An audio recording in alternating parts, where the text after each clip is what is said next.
Yes, CapCut. Oh, that intro. Welcome, ladies and gentlemen, to another episode of the Love Gymnastics Podcast slash We Love Gymnastics Podcast.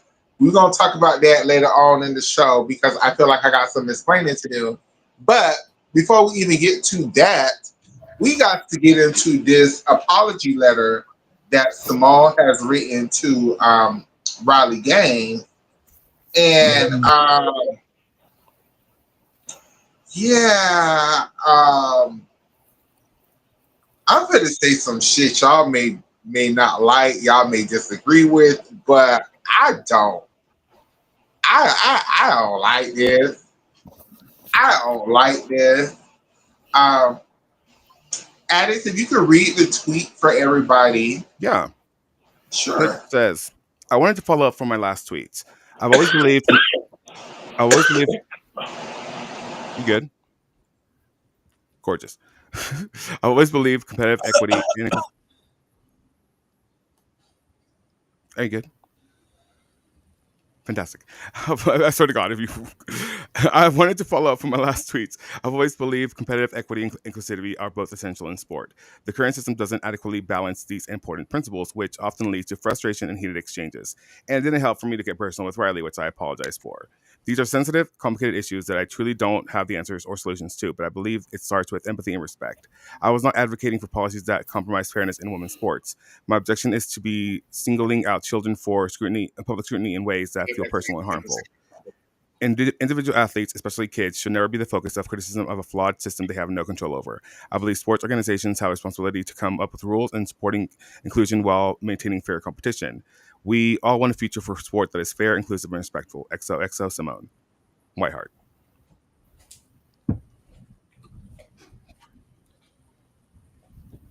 So, Yeah, let me take this down so we can see each other. Hey, everybody. Hey. Um, hey. Nisha? so, this is what we. Yes, that's Nisha, girl. Nisha's here. Oh my God, what a shock. Thank you for blessing us with your presence. Why would Simone Rose say something like that? Rose. Her father would never let her. I'll be in and out, you guys, because my child can get loud. So I'll be on mute for most of the time. I'm just saying, I just feel like I'm not saying, okay, god damn it, I don't know how to say this without being, I'm not trying to be offensive. I'm not saying that Simone did anything wrong. I'm just saying, why is Simone the person apologizing in this situation? Why is Simone the person clearing up anything that she says? And this is just where I am as a black trans person in America in 2025. Like, the lady literally took your picture up with Larry Nassar and was comparing trans women to Larry Nassar. Whatever body shaming you may have done, which was you called her tall and you told her that the only person that she could stand up to was a man.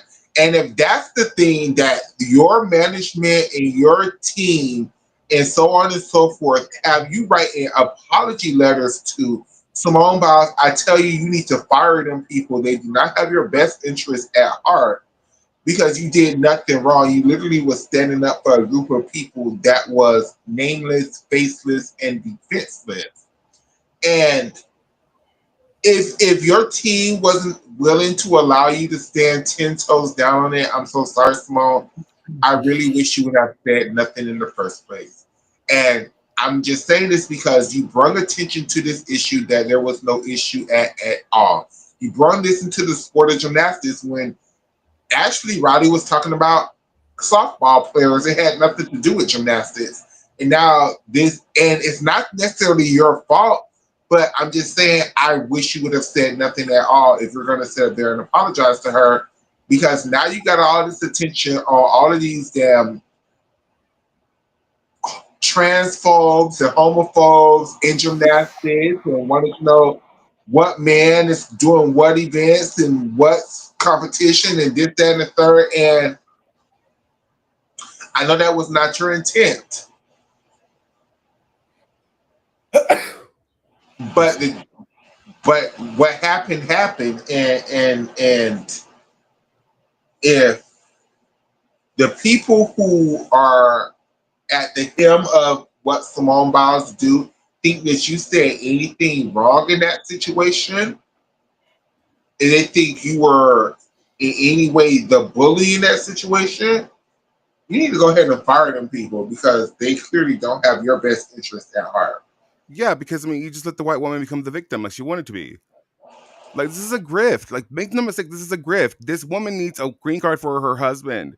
She's gonna grift her ass off until she can't grift no more. And let me tell you, you know who hasn't said anything about this? Taylor Ruck, the actual national champion in that fucking race.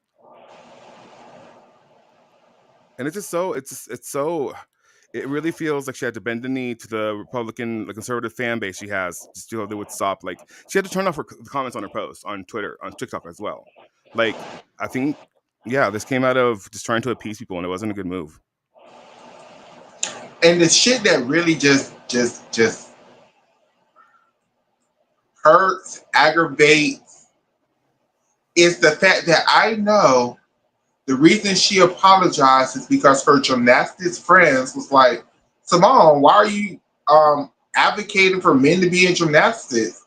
And then she had to clear it up with them. And I know she got tired of clearing up with them to the point where she had to draft this statement. And it's just very sad that so many people that me as a Black trans woman love and support is really showing their asses. It's really like I don't think I could support the University of Oklahoma at all next season. At all. None of the those girls were like that post. All of them. With the exception of two of them, I will say. It's just been so But are you and surprised? I'm not gonna say I'm surprised. It's just like Disappointed. I just can't believe trans women in gymnastics is the concern. We are the predators that y'all are afraid of, not the actual men and coaches and women and doctors that have for centuries terrorized y'all in gymnastics. They are not the enemy. They are not the victim. They are not the demons. They are not the predators. It's trans women who want to do adult gymnastics. That's the predators. And that's the shit that I am absolutely 1000% upset about. Because, I mean, if I recall correctly, there's maybe 2 trans gymnasts in the entire sport currently, right? And one of them is a trans male. So I just don't, I can't comprehend bullying 0.6% of the population, and even because there's 500,000 NCAA athletes, of which less than 10 are trans. It just doesn't. I don't understand like why the. I mean, it's a distraction. Obviously, I know the answer to this. I'm just like asking in the broad sense. I just don't understand how like people can really make this an issue when this is not the issue. We should shift our focus, and we're not because now we have this. People are making it their issue when it's not an issue because it's not an issue. They're just using this to masquerade their internalized bigotry for everybody. Yep. And right now, trans women is the easy target because everybody seems to have vilified trans women over the last few months. And the irony is they're all attracted to trans women secretly. That's what it is. It's internalized homophobia. And it's so like, girl, just be yourself. Be yourself. And then you want to be such a like miserable cunt. Just be yourself. Like, fly your flag, girl. Like, be a much better world. Much better world. We'll be in a much better world. And this is just, I don't know how to put this without, but I'm going to just say it. This is why in gymnastics, a lot of the real predators are allowed to fester because the conservative nature of gymnastics have gotten a lot of y'all to believe a predator looks, and I guess in 2025 looks like a trans woman or look like a super feminine gay person. And those are the people that you need to protect your children from. And those are the people that you need to protect your coochie from. And I just am saying, that just makes no sense in the world. To me, it's just such an illogical thought process. I said it before and I will say it again to all of y'all turds. Yes, it's a small percentage of trans women that are lesbians, but as a whole, trans women ain't coming for your pussy, bro. Trans women could care two shits about you and your vagina. Trans women is trying to. If you have a concern about a trans woman, be concerned about how your husband is going to treat the trans woman in these bathrooms. Be concerned why your husband is taking 30 minutes in the bathroom just to go urinate. Period. Shift your concern. If you want trans women in these male spaces so badly, prepare to get your feelings hurt on a day-to-day basis very publicly. Because, I mean, no one's really talking about this football coach in Michigan who hacked into the servers and stole all these naked pictures of women off their phones. No one's talking about that. And that's the real issue. It's these white men in power. Because how did he exploit that? By using his coaching credentials to log into the system, then had more credentials, and he just kept on going.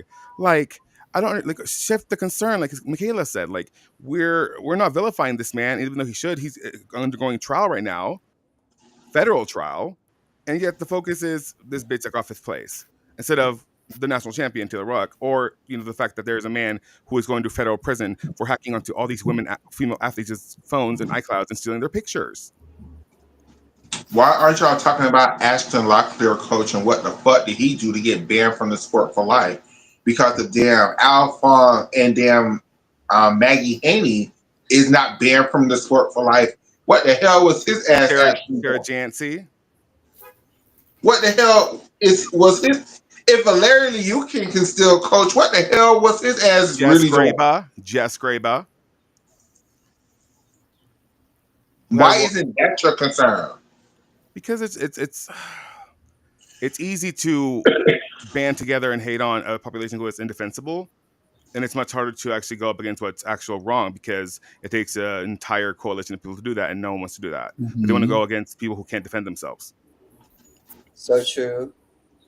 And like you say, like they're probably using this guy as a scapegoat. Think of how few coaches you hear getting banned for life. You haven't heard. That's the first one.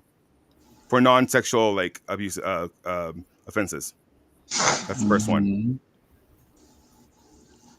Maggie was the longest one, but he's the first actual one to be banned for life. Alex, do you know how long the trial lasted?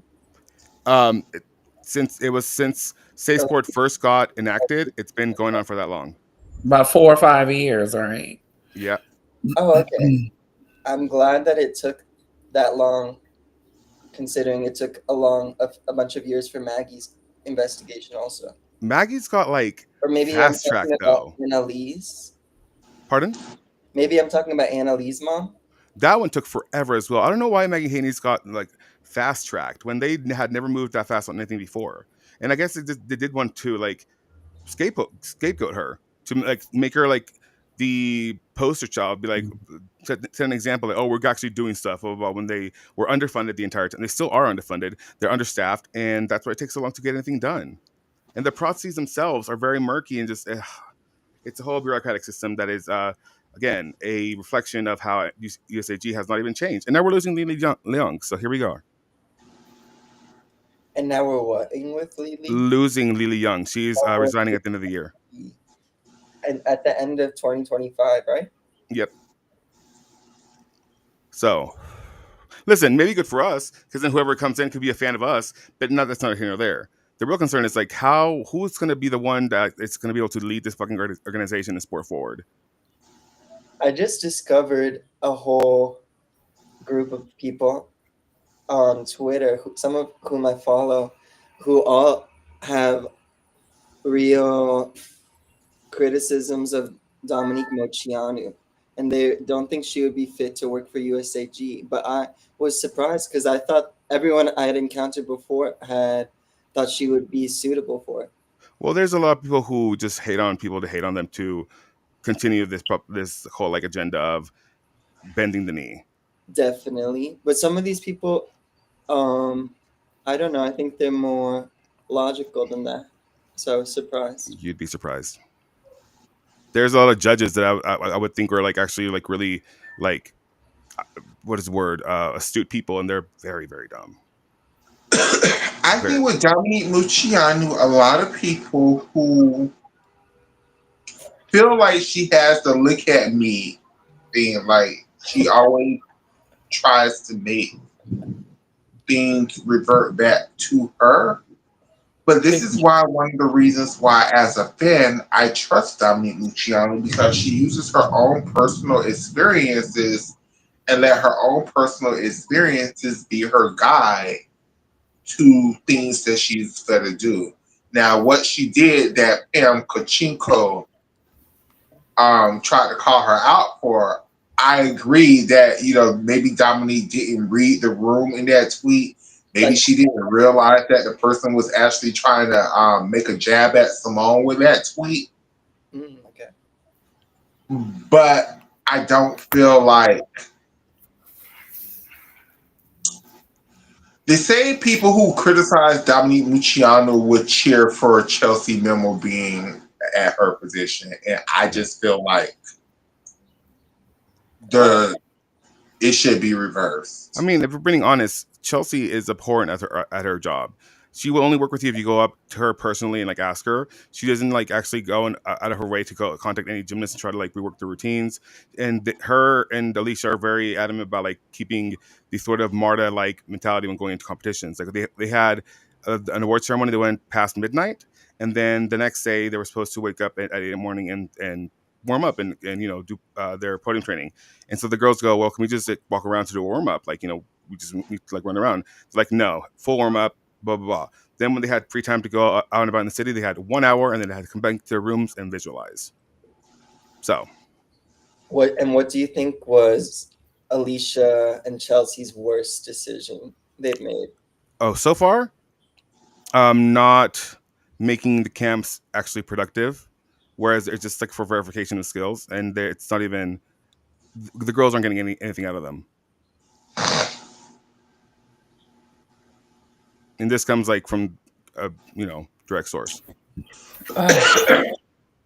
So, and I mean, if you look around, look at the landscape right now, gymnasts. Like we are headed for a D-score implosion at Classics and the Nationals, and even the Pan Americans this coming week. Like hell, in 2 days.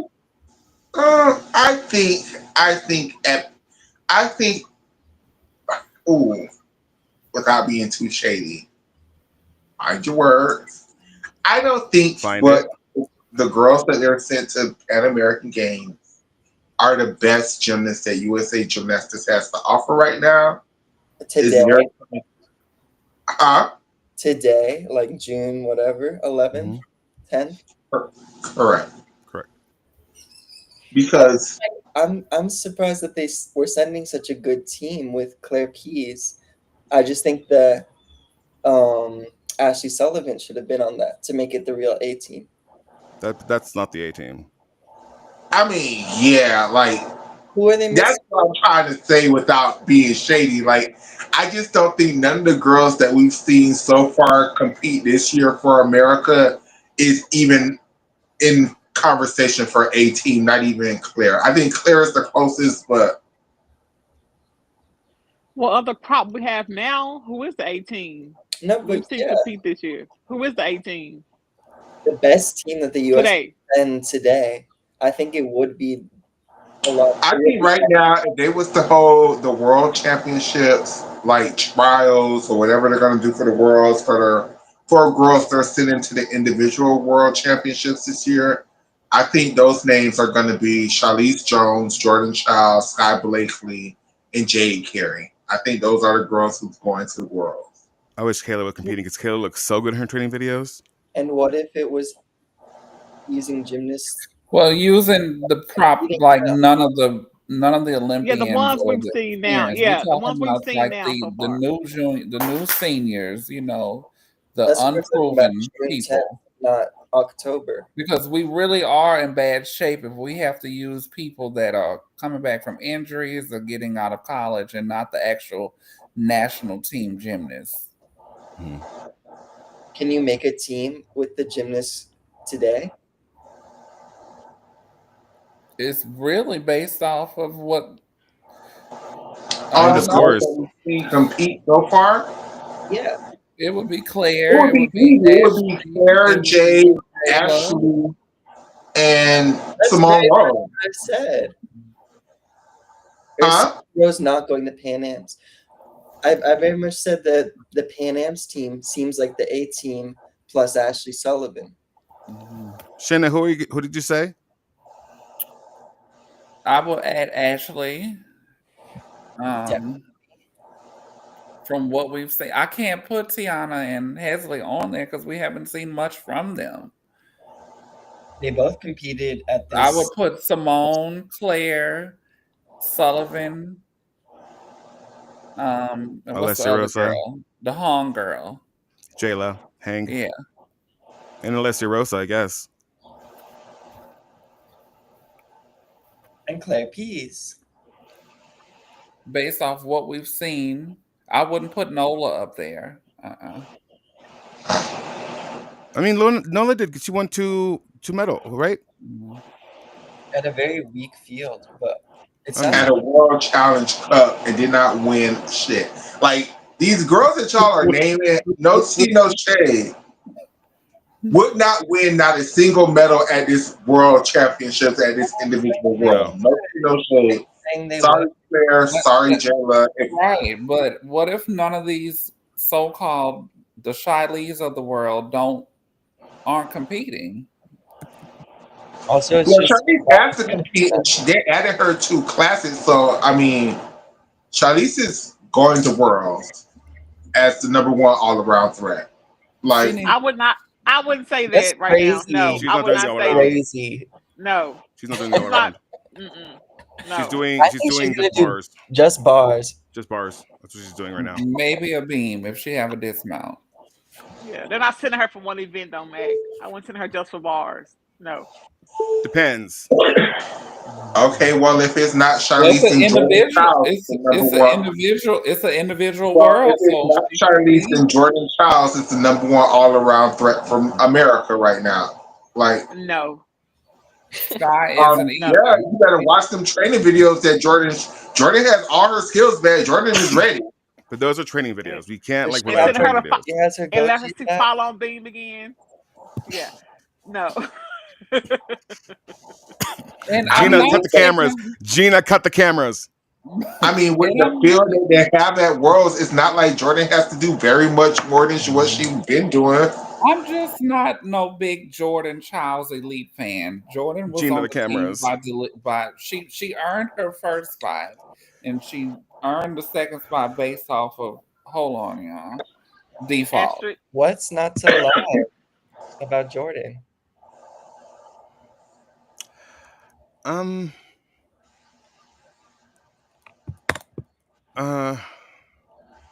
There's nothing I necessarily don't like. I just feel like she has a chip on her shoulder. And it's Valerie shaped chip on her shoulder. Yeah. She definitely called Valeria out directly in her She book. did. She did. But it was Valerie. It was Valerie Lucan, she would say. I mean, she forgot who Grace McCallum was. Can't fault her for that. I forget about Grace McCallum all the time. I don't. Yeah, we talked about that. That's not how I read it, but How'd you read it? Thinking that James was supposed to be on they the did team? miss the label. Well, she mentioned Grace afterwards in the writing. So I mean, one would hope.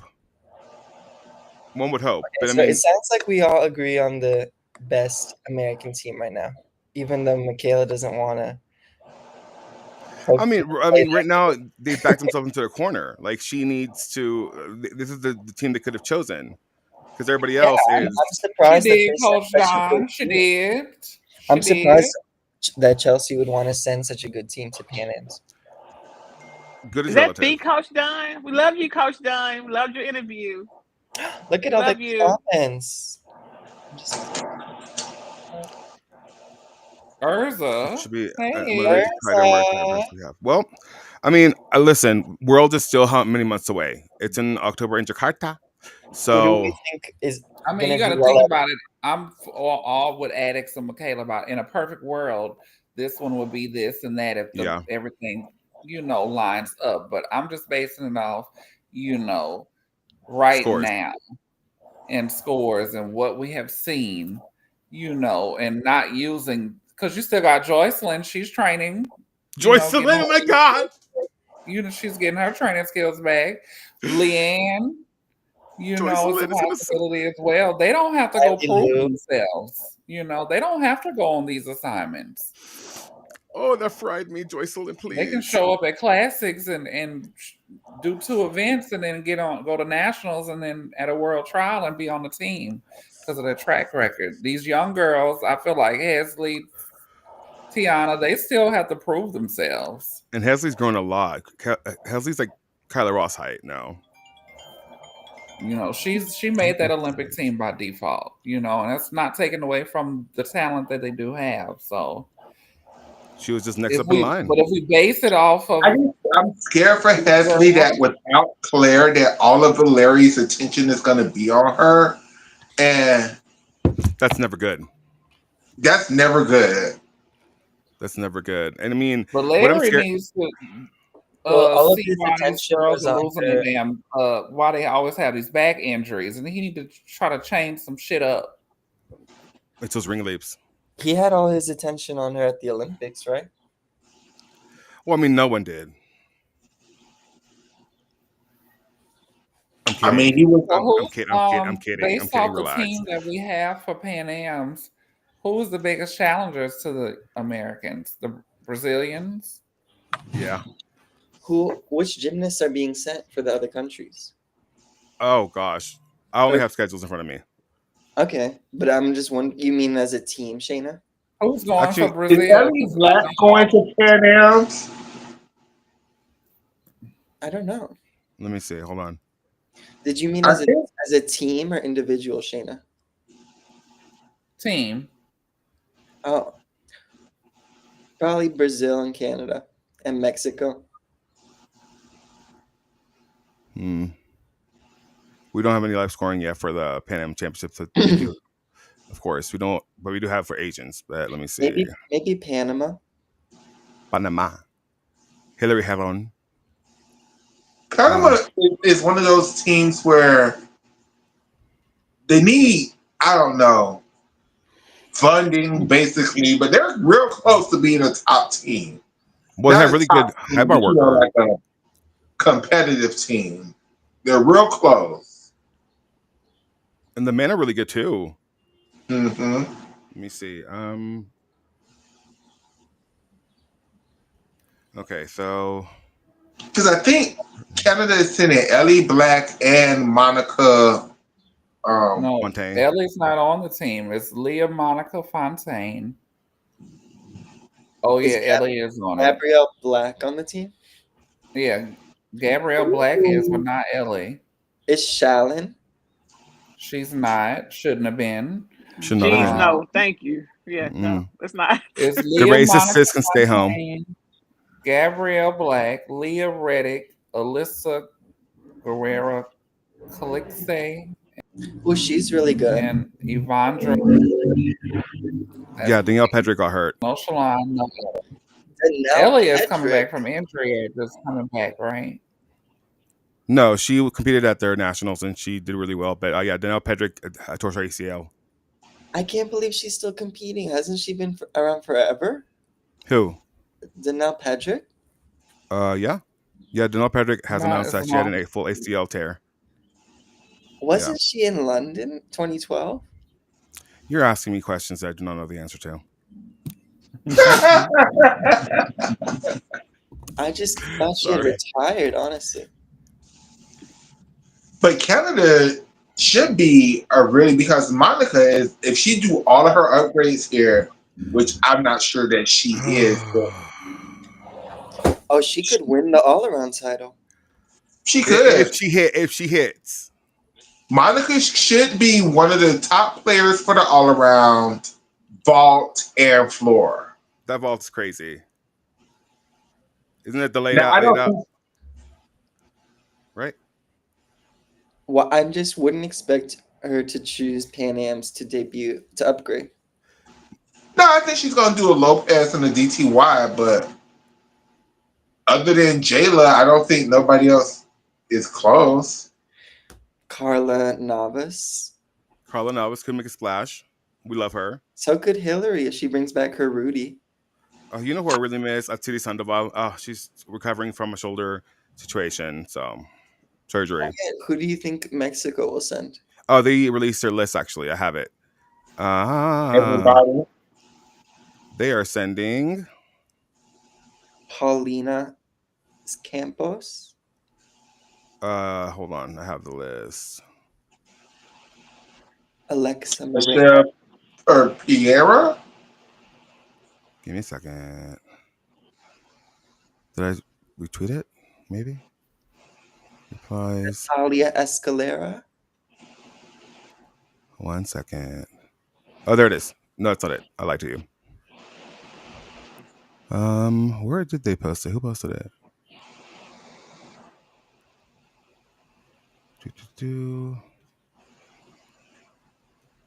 Oh, you guys are on pins and needles waiting for the announcement? Hold on, give me a second. Yes. Hold on.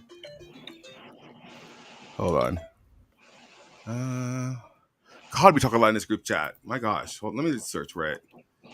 Mexico. Pan.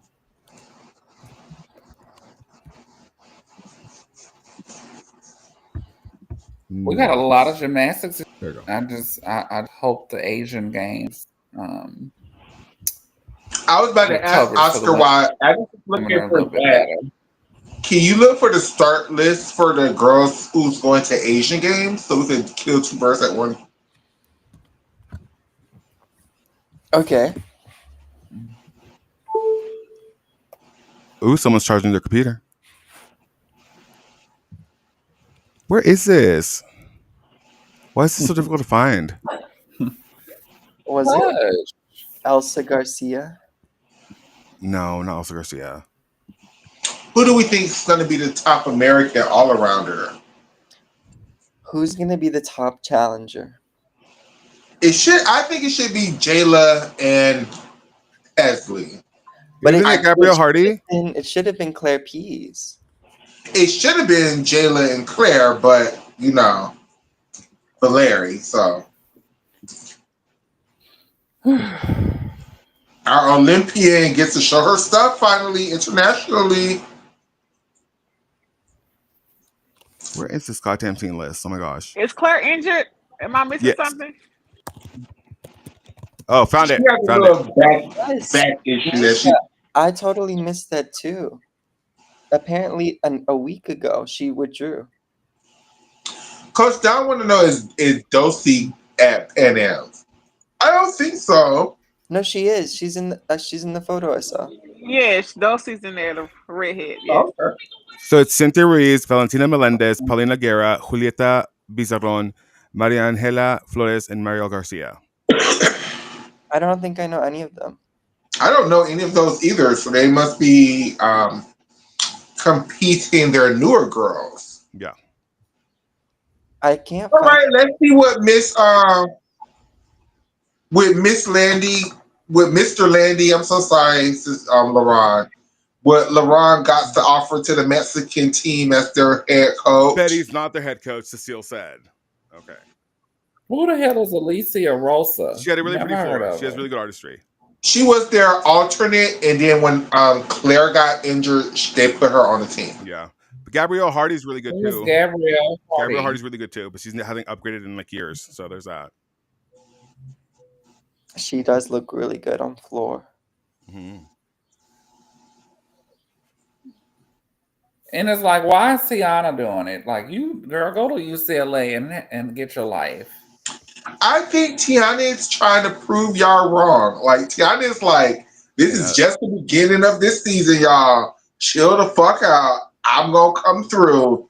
Give me time. I'm really scared. I don't know if she's going to have the time, but that's what she's saying. I'm really scared that girl's going to let a lot of people down and she's going to, like, it's going to be really bad for her mental health, and I hate that. I don't want that for her at all because people are going to rag on her. Let her compete and be worn out by the time she gets to college. Better for LSU. Girl, don't compete all you can, all you want to. Nisha's Do it, selfish honey. ambitions. Everything. Nisha's selfish ambitions. Jay Clark, where are you? Don't worry, Nisha and Shayna feelings gonna hurt when Connor be like, you know what? I do have a chance to make it to the Olympics. See you later, LSU. Bye. Connor would never do that. And I was going to still support Connor my would girl never because I do that. love her. Color's my boo, so we're I'm going going to to support Connor would always never support do her. that. She's seen it forever. We don't throw away our people like you did, Leanne. Anyways, next. Okay. See, we giving Leanne too much. If we're gonna be very honest, if we're gonna be very honest, very honest, out of the people, even more than Jocelyn, I think Leanne is the closest college level to elite level gymnast that right now I think she would make the world team. Who? Leanne. I'd say I Jocelyn. know Leanne has the skill set. I know Leanne can do all those routines. Like, well, she can't do a chung. They lucky Jade is not. well, Jade, I I think Jade is trying to change her mind because I was watching Jim Castis last night, and now they're including Jade into the maybe going to world thing. So maybe she's still in the testing pool. She's still in the testing pool for USADA. So usually, once you like take a year off, you stop being tested, but she's still in the testing pool. So maybe. Well, that's to make sure they're not doping. Yeah. Well, isn't Gabby still in it too? So that doesn't tell me anything. Wait, here's a question. Who do you think the beginning? Wait. Before you ask your question, Oscar, I gotta acknowledge we've only been on this thing for what, 40 minutes, and we're already almost at 100 people watching. So right, Johnny. If she's in Atlanta, she's going to be the token. She would be so pissed. She would rip her bow off and stomp it at Trials. Fuck this fucking bow. If you turn this auction down, I would not blame you. And she's a sweet lady. I know. I keep saying girl, but Leanne is a grown ass woman. But she should have took the damn bow out of damn hair and get a new hairstyle. Hey, got her 2 houses, 2 homes, many mansions. So listen, let that girl have her bows and boutique. Yes, Leanne Boutique. You need a bow, call Leanne up. Why? Because boutique. Like, come on now. She is very coin. Many mansions. Many mansions. My Leanne has many mansions. Money doesn't buy Olympic spots. It surely does not, but it buys you bows. Surely did not. Oscar, go ahead and ask your question, baby. I'm so sorry. Which American gymnast does the next competition, domestic ones? Who do they matter the most to?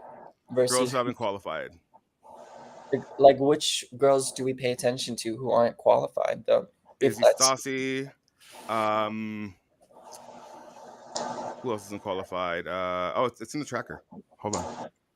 Where's my baby Molly Lou? I had so much hope for her. I know, me and Oscar both. Still seem like she's been hurt forever. You gotta get to enjoy her a lot when she goes to the NCAA. She just competed and she She's scored a a 54.1.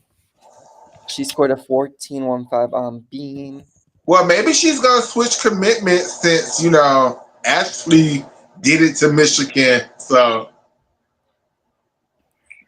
Molly Lou to LSU challenge. Oh my gosh. She would love that. Molly Lou to Florida challenge. Fuck y'all at LSU. Oh my gosh. Oh, she would be such wasted talent at Florida. Let me see. My God, that's so horrible, Oscar. What'd you say, Oscar? I said she was wasted talent at Florida. Well, I mean, Michaela, who do you think is going to gain the most confidence if they do well at Pan Am's? Dulcie, I think Dulcie.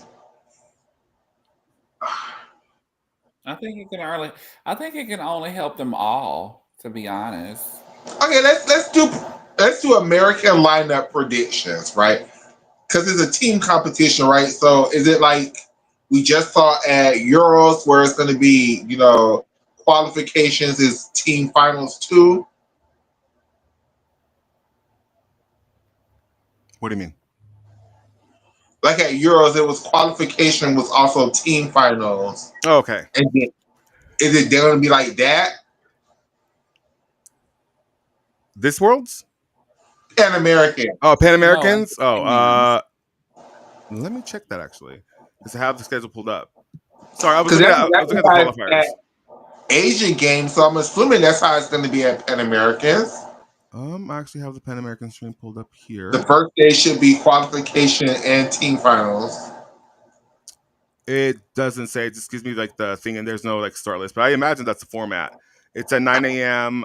Central. What's the schedule? I can tell you just by the schedule. So 9 a.m. Central on the 12th, and then 13th 9:30, and then the 14th 9:30 again, and then we switch to what is that? That's 2 in the afternoon, and then that's it. So it's only 4 days? Yes. So yes, the first day is going to be qualifications and team finals. Day 2 is all around finals. Day 3 and 4 is Event finals. Yeah. And at the Asian Championships, the all around team is the same. They find the winner in the Well, the way they did it for the men was day 1 was qualifications and team finals. Day 2 and all around in the event finals. So yeah. I don't like that. I don't like that. One day of qualifications and team finals, another day of all around. No, the all around was included. All 3 in one. In it. So Yeah. Oscar, did you find Asian games? Asian Championships, the start list? There we go. We'll get there, Michaela. We'll get there. I'm excited. Japan versus China. Japan versus China versus South Korea, because we're not going to sleep on them South Korean girls. They got something to prove this year.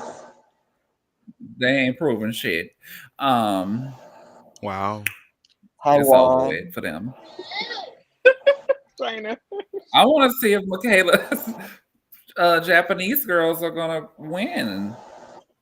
I think this is one of their best shots. I think they really do have a shot of beating China up. It's just China.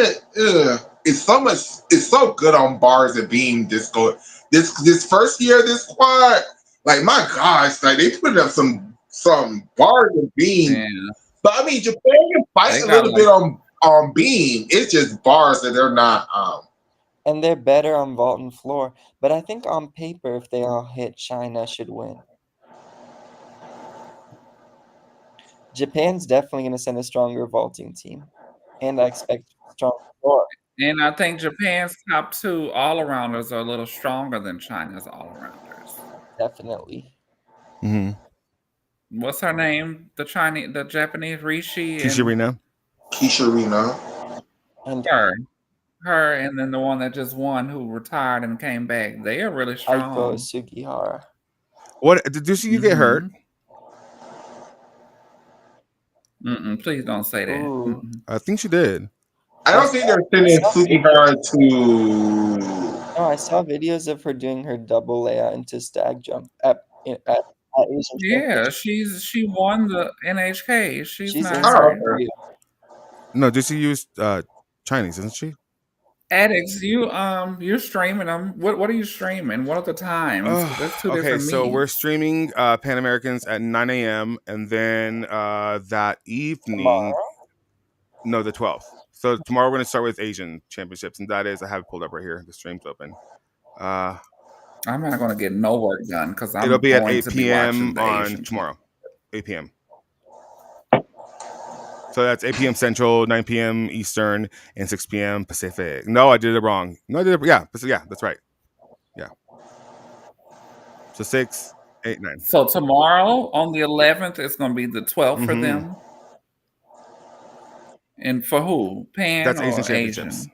That's tomorrow at 8 p.m. Yeah. That's what so 9 your time, I'll be live. And then that, not that, well, maybe, no. Morning? Tomorrow 8 morning? p.m. But Okay, then the good, following good, morning, perfect. so on Thursday, I will be Mhm. live at 9 a.m. for Pan Americans. And then Okay. that evening, I'll I'll be at be work. live at Uh, like 8, uh, whatever it is. Addis and Okay. Oscar, while Addis is focused. Okay, so for people who don't, it's confused. Right now, I have Addis looking up information at Pan Americans. I have Oscar looking up information for Asian Championships. So if you have questions for Asian Championships, direct those questions to Oscar. If you have questions for Pan Americans, direct those questions towards Addis. Actually, And just my leave them in a suggestion box and leave them there. I'm not going to read them. I'm kidding. period. And my question is, what are going to be the best sessions for each one? Because normally they do like one sessions with all the best teams. So which session should everybody be paying attention to each one? So, am I giving Asian championships or am I giving Pan Americans? Pan Americans. Pan Americans, I don't have a start list. They're not out yet. Well, do you have an answer for Asians?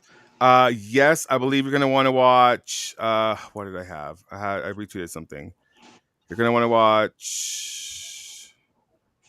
What was this link that I saw?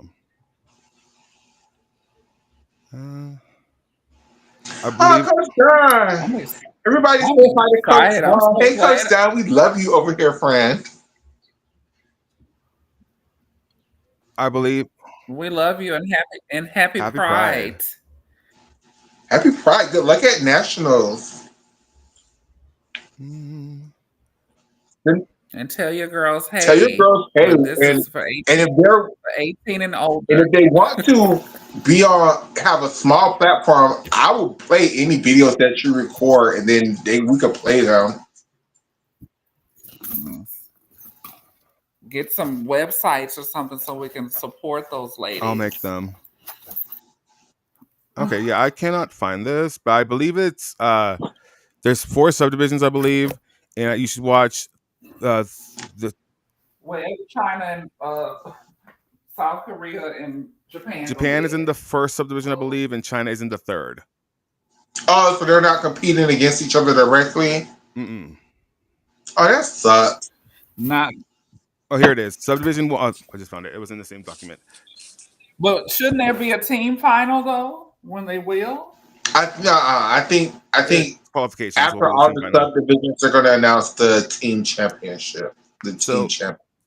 Your first subdivision is Kazakhstan, India, Japan, Singapore, and I believe that's Malaysia. Maybe no. Then it's what's the abbreviation? MGL. Mongolia. Mongolia. My apologies.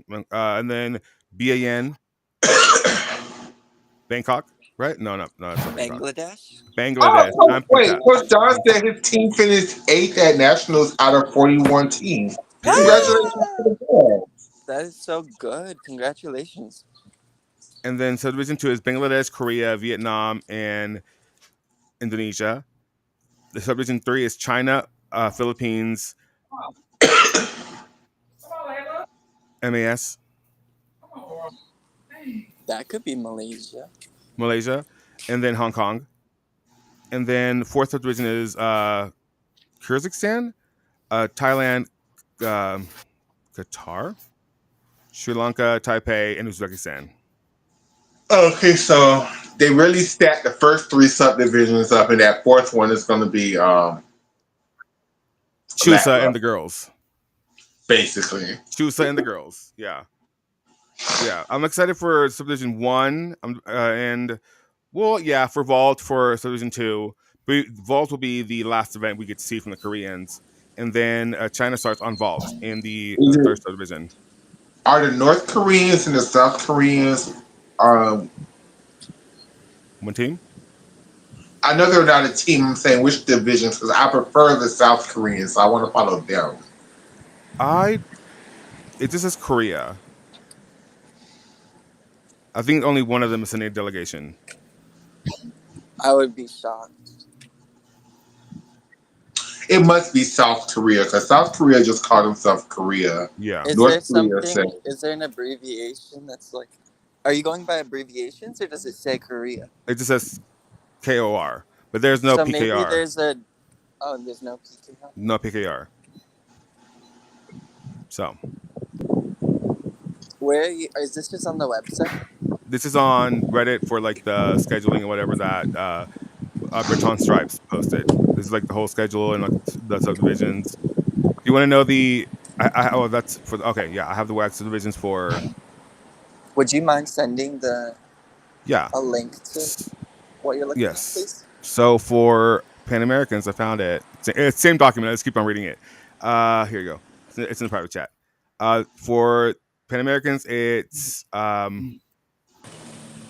CRC, Jamaica, Brazil, Venezuela, USA in the first one, but USA has a bye. Then Cuba, ESA. Anybody? ESA? you keep saying USA. El No, ESA. Salvador? Is that El Salvador? Okay. ESA. ESA, El Salvador, Peru, Chile, and Canada. Canada's on a bye. Then it's Colombia, Ecuador, Dominican Republic, Panama, and Argentina in the third subdivision with Argentina on a bye. And then it's Trinidad and Tobago, Aruba, Honduras, Haiti, Guatemala, Peru, and Mexico in the fourth subdivision with Mexico on a bye. So what division is Brazil in? Brazil is in the first one with USA. And which one is Canada in? In the second one with Cuba, El Salvador, Peru, and Chile. Okay, so it's kind of spread out. You know, the best one is going to be the first one, but it's spread out. Yeah. But I mean, you know, I'm excited to watch it. Which one do you think is going to be better, though? Asian. Which one do you think is going to be better produced? Oh, produced? Pan American. Pan American. Now, why can't we Ooh. have that together? Because They both are going to be very shaky. Both are going to be very shaky when you produce. Like, why can't we get good production Yeah, but for you know- both? so for the Asians, they only did one apparatus at a time. So there wasn't as many men, so they had half it was like one person at a time because they had like half groups. It was like 4 people, and like they were using like only 3 events at a time because they didn't have them people. Then the second one, that was a full subdivision, and the third one was the same. It was like just like 3 apparatuses at a time. But there's a lot more women on like competing at Asian championships. So I remember watching the first. They were only like showing one event though. They wasn't showing multiple events. Did it change? yeah, for the event finals, they did have multicam, and it was fabulously produced. But they did not have that for qualifications, and it was very difficult to follow. And I give up. Yeah. Once I had saw that, baby, it was Curtains. It was I curtains couldn't for me do it. I was watching. like, you know what? I'm gonna go do something else. That's like back 2000 and It's giving potato quality camera set on 7, a tripod. 2007, 2008 type Watching Caitlin Ohashi through cheesecloth. situation. Who's doing? You doing commentary by yourself? Probably. Maybe Catherine will join me. I don't know. Wonderful. Whoever wants to join me. I mean, I'm open to all suggestions. We should all do it for the China subdivision. We can. It won't be too late. It'll be like 8 p.m. Yeah, I can't do it for Asian. any other. I guess I'm really starting to become an Asian gymnastics fan. Like, I really enjoy the Asian gymnastics so much. Yeah. What you mean? I've always loved China. Me too. Always. But it's not, for me, it just used to be China. Now it's China, Japan, Korea. Like, I like a lot of the teams over there. They're a powerful federation, union. It's a great competition, great gymnastics, and it's I always like to see how different the gymnastic style is in the East as opposed to here in the West. Who has Yeah. the stronger gymnastics history, tradition? The Americas or Chinese. or Asia? And you know what else I like about Pan Am? Ignore The my American question. style used to be like a watered down, and when I say the American style, I mean all of the Americas, Canada, America, all of their asses used to be like a watered down version of the Soviet / Romanians. And now, it's a very clear American. Even the Canadians have the Yeah. American style. Like, I can't Mhm. explain what it Like is. it's It's Jocelyn not almost. Robertson. She's quintessential American gymnastics. It's Jocelyn Robertson. Robertson. And for a while, the British were trying to take, be a baby American. Yeah, the British have the Americans. The British have a combination of the American style and the Russian style. Like, it just depends on the I would gymnast. say like Romanian is what I was going with.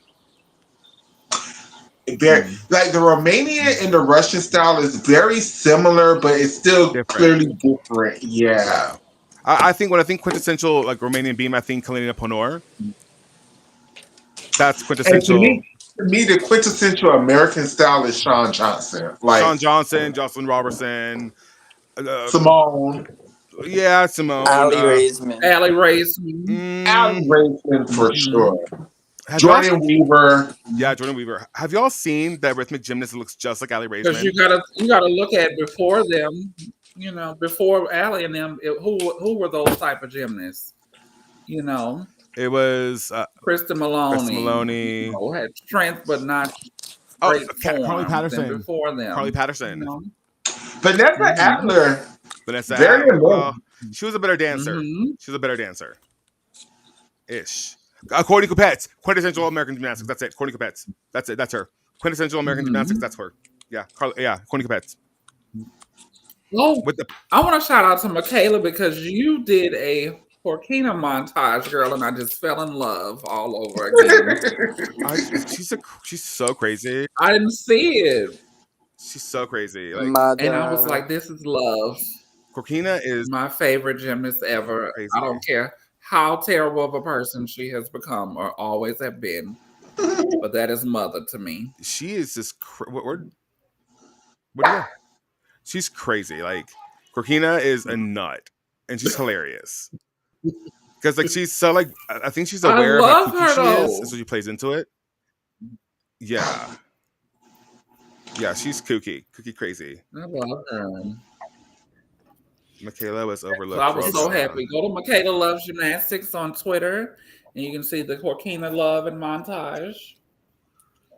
Who Did do you y'all do think that, will take the Michaela? When I choreography? had brought up about when they devalued some of her skills, that's what made you do that.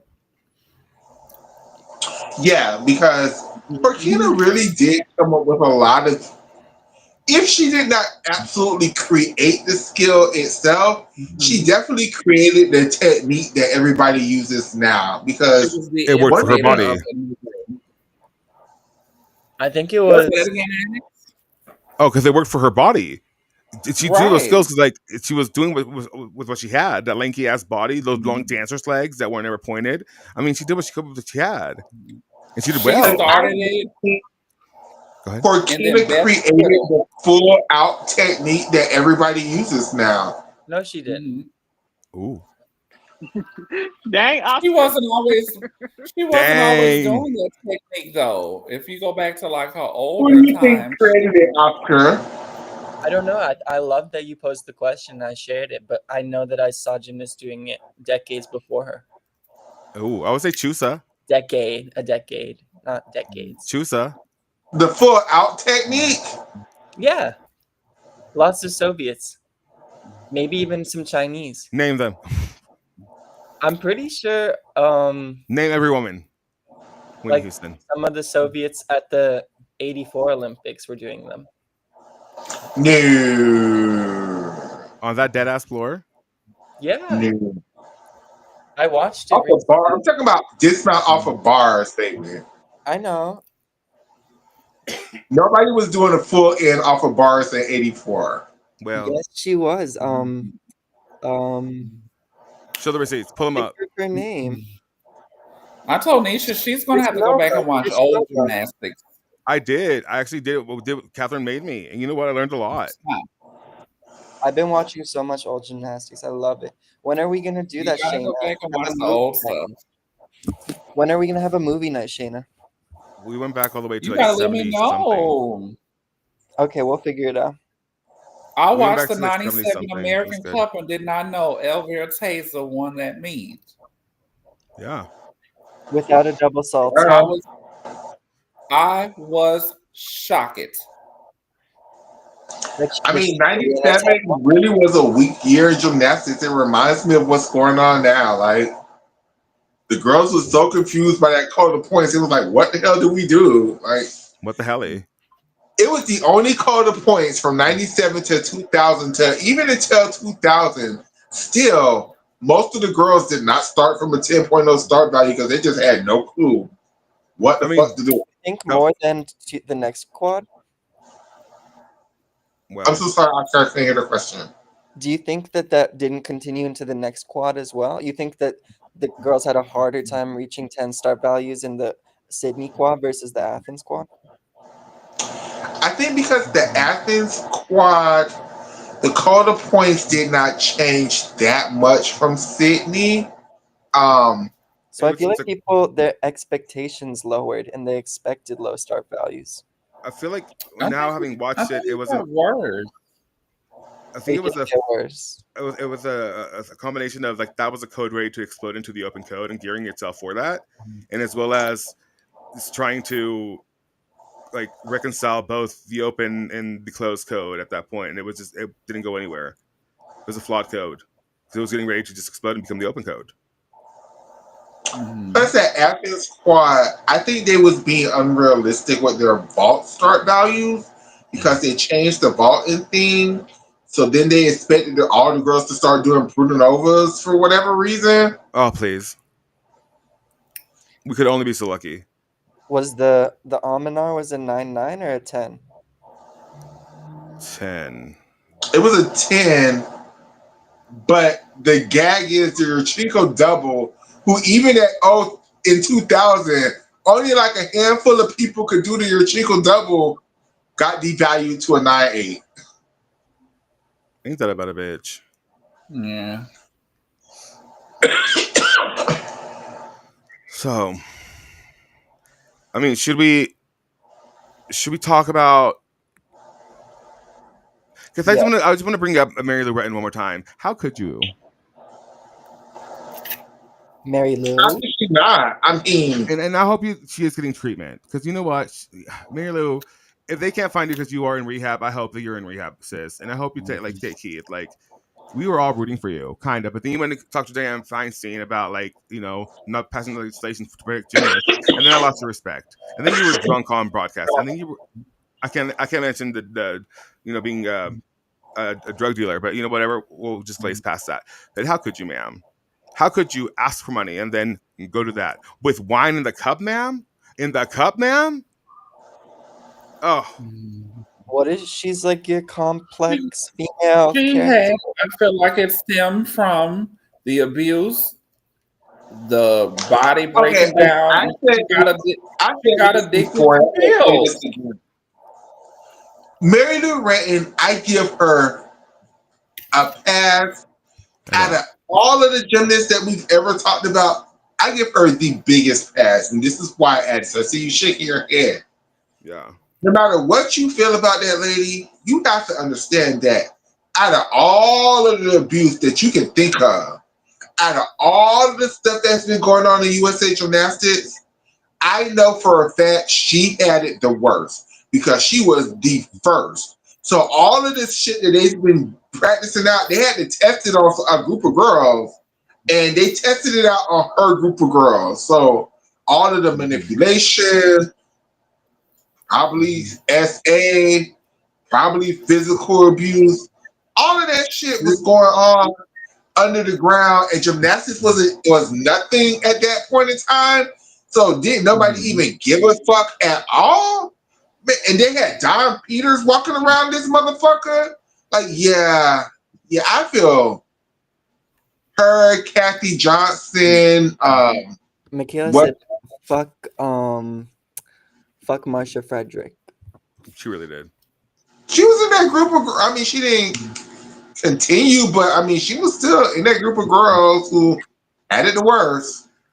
The only reason I can't give her a pass anymore is because back when the Larry Nassar stuff happened, she went to the Congresswoman Dianne Feinstein and told her and urged her not to move forward with legislation to protect female athletes because it would look bad for the sport. But that's my point, Addie. That's what she's doing, was programmed to think. I mean, She's doing what she thinks is right. But it's not. But at the end of the day, though, you have daughters in gymnastics. You're a mother of 4 Exactly. women. You have to set an but that's example. the and point, be- like Shayna, like that's how deep it is for her. Like all these other gymnasts, like I would never put my children in gymnastics. Mary Lou was like, "Bitch, y'all doing this shit because this is it." Yeah, Like but that's how after all brainwashed those she years, is. Like You know But who's my your. thing is- Go ahead. Why I'm with addicts and I cannot back up that part of Mary Lou. I back up the part she need help and she need to get it. Yeah, I hope she But- does. She never came out with any abuse of hers, like her abuse. And you sitting here She backing never up will. the story. You backing maybe up it is Bella 'cause of- Caroli. And it may have been because never- women. Go ahead. I just feel like she just, shut your ass up, Mary Lou. Shit. Maybe women her age are more reticent when it comes to speaking about abuse. I'm not sure. I don't know. All Yeah, it's a generations are different. I feel like it's a personal choice for everyone. Yeah. And part B is maybe she can't because she was the first to sign these NDAs, and this is why her life has been so great in gymnastics because she signed away her rights to say anything. Does Mary Lou have a book? She has plenty of books, but none of them are correct. Okay. Yeah. So I didn't mean it like that. I did not mean it like that. I did not mean it like that. No, stop it. The Mary Lou book. Just think about Mary Lou Retton. Just think about this. When Mary Lou Retton won the Olympics, she was 15, 16, something like that, right? Mm-hmm.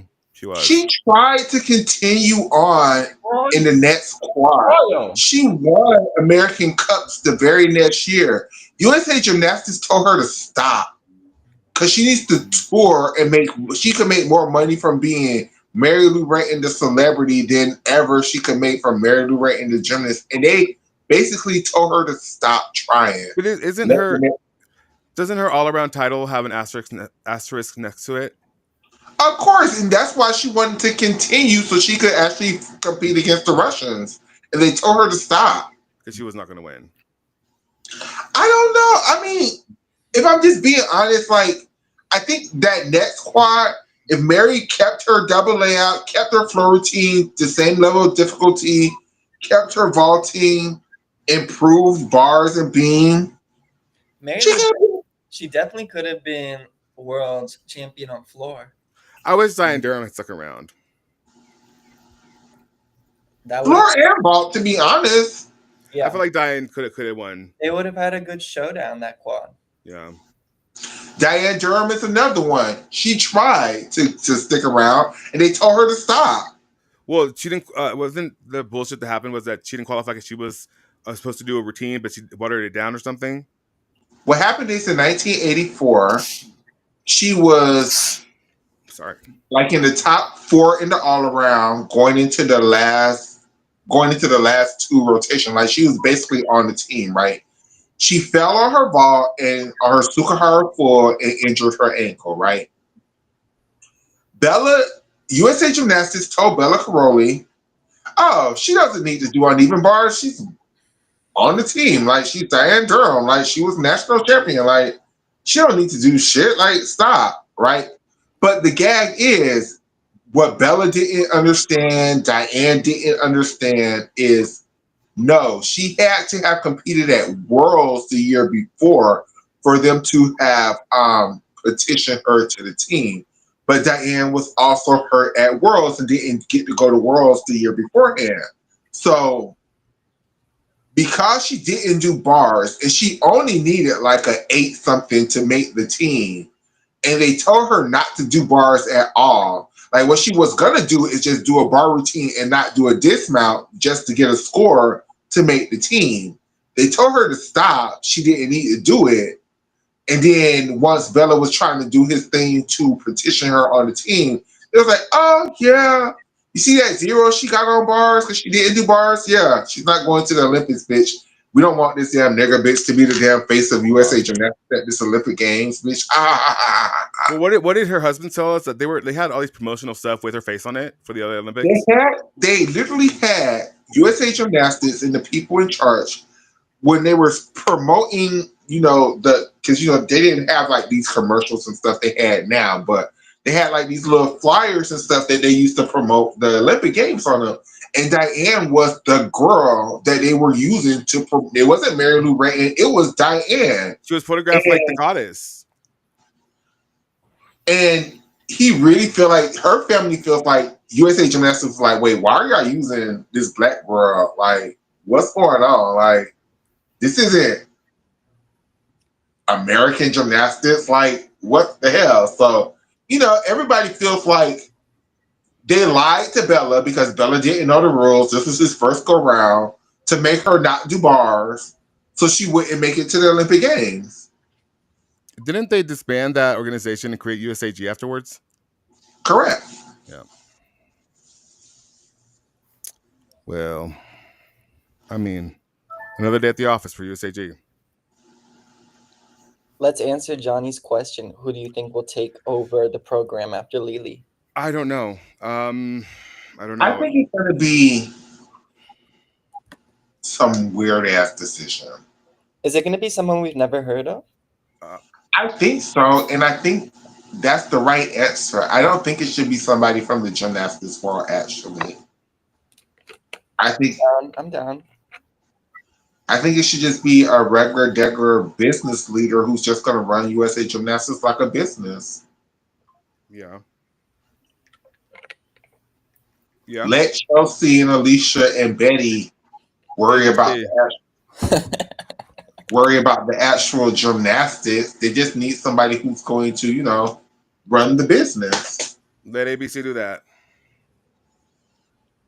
Alicia, Betty, and Chelsea. ABC. Period. And I mean, listen, I don't know how long will it take for them to replace them? Because I can tell you right now, this is my perspective. I feel like Alicia keeps getting pregnant, so they won't fire her. Very corny pets. If it was to be somebody from the gymnastics world, what direction would y'all want them to go? I just want them to give me Flip Now. That's all. Hello, USAG, if you're watching this, all I want is Flip Now. Give it to me, and let me tell you, profitable. Because you know what I would do? All these little meets he have, whatever the meets he have that have no commentator, all the girlies that want to be commentators and sport journalists and broadcasters, have them commentate, wet their whistle a little bit, okay? Then create like podcast interviews and like all these great content with USAG branding. Really like give them media training. That's what you should do with Flip Now. Don't take my idea or I'll sue you. Hi, I'm Maddox. I endorse this message. To be honest with you, What about What?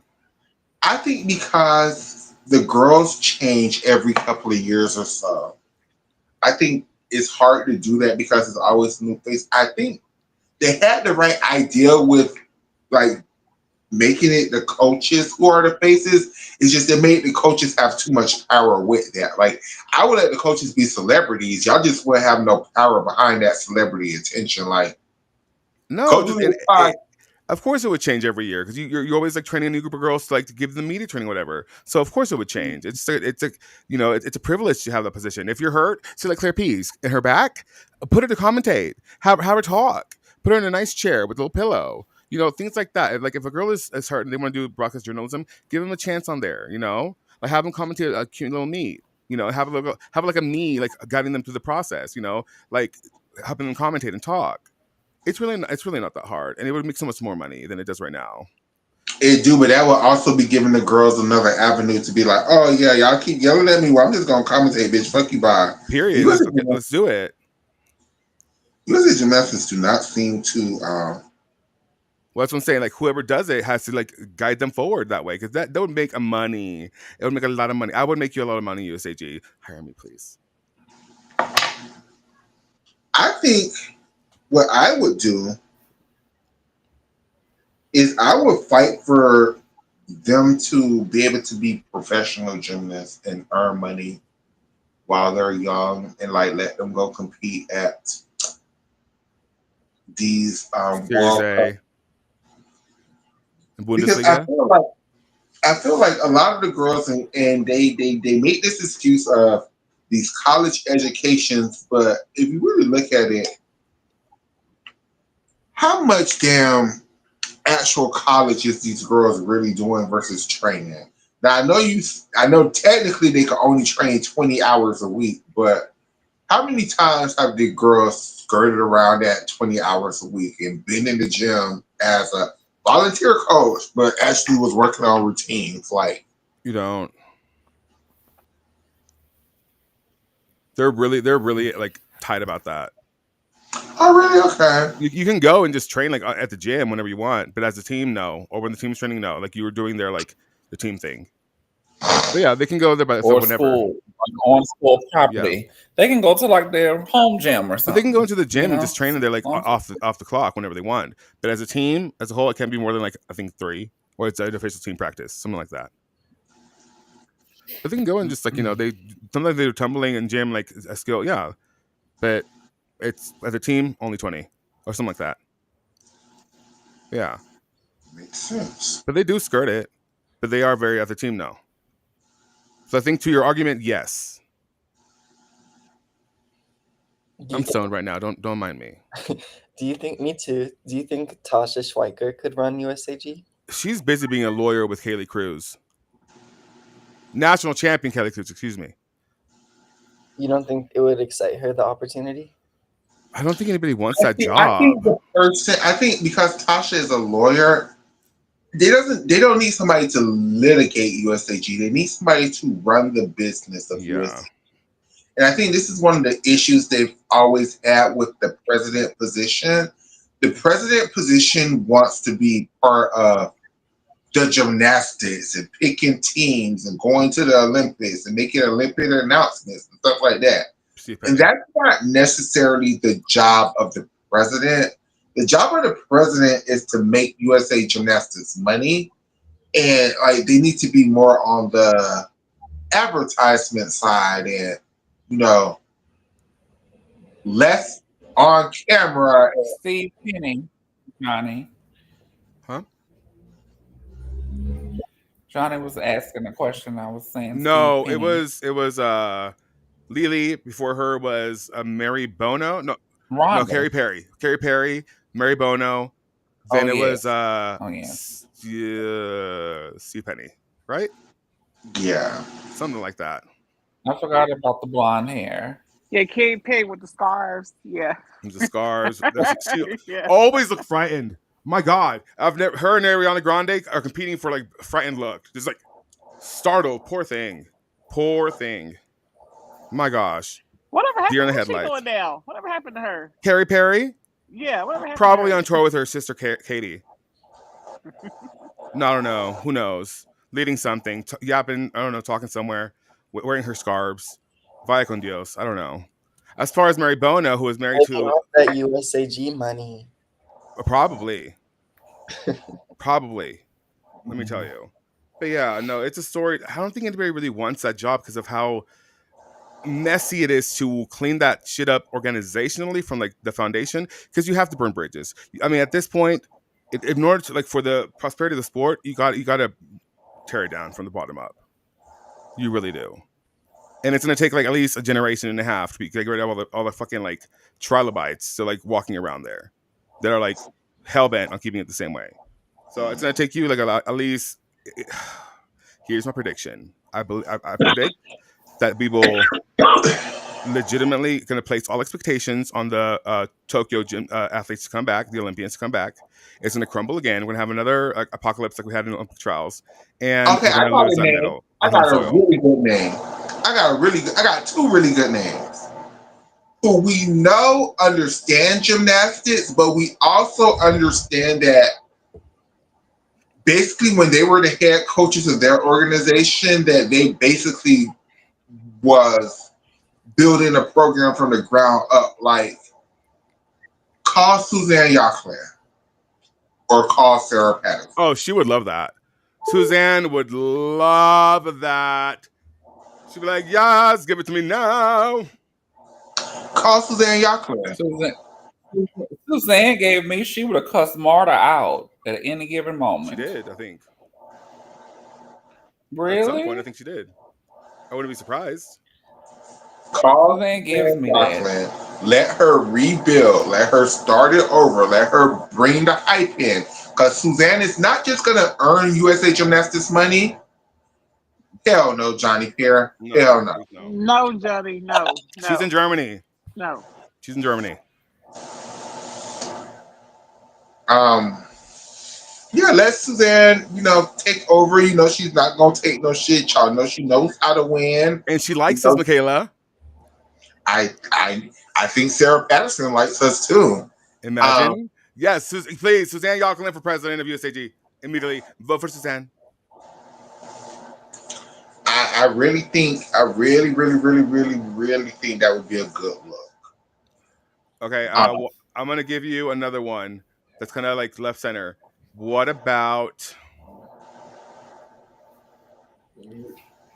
Okay, this is a funny one. Tim Daggett. Hell no. Mull it over. Nastia Lee. She needs to see first. I mean, if y'all think the Marta and Bella Crowley era was something, let Tim Daggett get a hold to the program. And Timothea. Yeah, someone has like a business or marketing background. That's what they need. They do. They gotta have those two are essential. Sports management would be ideal too. Johnny Pierre, I see you keep posting the name in the comment section. I absolutely keep ignoring this name on purpose because I don't want to have to say my true opinions on this name. But I just don't. Who? Dominique Dawes? Who? I just don't think. Dominique Dawes? Who? Whatever name that's in DD. I don't know. DD, not the LSU I one. don't know her. No, I love her. Whatever names that these people are putting in the chat, I just don't think they would be a very good fit. What about Rhonda Fain? Oh, Nisha. Cal lost a commit. She switched her commitment to Michigan. Quincy Where? Walter. Shannon, you late. Where? I know. To where? Quincy A Walter. commit to Cal. Have they announced who that coach is going to be? It's me. It's me. I'm kidding. No, it's not. It should be Brian Carey. I wouldn't mind Dominique Dawes getting one of these head coaching positions at somebody's college. Like, She needs to go take over the American. She needs to go take over the University of Maryland's program. Or Rutgers. Or Florida. Wasn't she in the stands for the? Wasn't Dominique at the meet again when UCLA came to town? I believe so. The Terrapins, please. Yeah. Yes, Terps. Yeah. No, Dominique for Florida. Dominique for Cal. Or Brian Carey for Cal. That way Jade will have a gym. I mean, it's a shitty gym, but Jade will have a gym. Maybe Dominique Dawes. What do y'all? Oh, we finna be messy. What do y'all think about Reagan Smith at Iowa State? Who? Maybe Dominique Dawes should take over Fisk Gymnastics and help save that program. They don't have the money But for with it. her name behind it, They don't have the money for it. Ain't no saving that program. I can't. Where's Rhonda I can't say Payne? anything. Where are you, girl? Anybody that know her and watches the show, please tell her to get in contact with us. We got to see if she's Call the still bureau. alive. Call the bureau. Call the gymnastics bureau. Look up the obituary because I miss Rhonda. No shade. I say something, And she needs and to be Nisha coached. said something, and I know we can't really talk about it, so I just consider to say my opinion and then move on. As a Black gymnastics fan, it's really disappointing how these HBC. It's really disappointing how Black people as a whole is choosing to act like gymnastics isn't a real sport still in 2025, where The year of our Lord. we're literally watching all these people go to colleges and win all these things, and like these black institutions, like James Jones was trying to get a HBCU to even sponsor a men's program. Like they didn't even have to do shit. They just would have to just put their name behind it, and he couldn't even get one. Like it's just the way, like The oppressed have become the oppressors. correct, and it's just like Offer a buck. I mean, I get gymnastics isn't the They most want basketball and correct. And it's just like, football. I get that gymnastics isn't the most, but there's a way that it can be done if like everybody would come together. But And buy into the culture. it's so frustrating when this side wants something to happen, and then this side is acting like they're being lied to, and then the whole institution is like, yeah, we don't give a fuck about this. Like, if y'all don't fuck y'all, bitch, we'll cut this shit in a heartbeat. Bitch, fuck y'all, bitch, bye. And it's just like, I don't know. Why did Corinne start it at FIST though? They only have like 1,000 It wasn't in Corinne that this whole started it. It was university. one of the board members.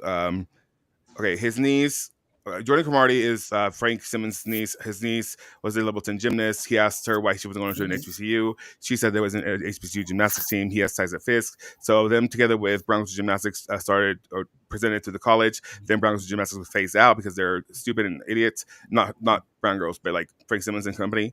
And so that's when they chose Corinne, because they wanted to be first everything. And then Corinne was... Should have started it at a Texas school like Prairie View. Well, hold on. The Game of Thrones was played by Nuria Mack, who was their social media person, and then there was a lot of shit that happened. Long story short, money, and all of a sudden, Corinne was allowed to resign without being fired, and then Nuria Mack is their interim coach right now.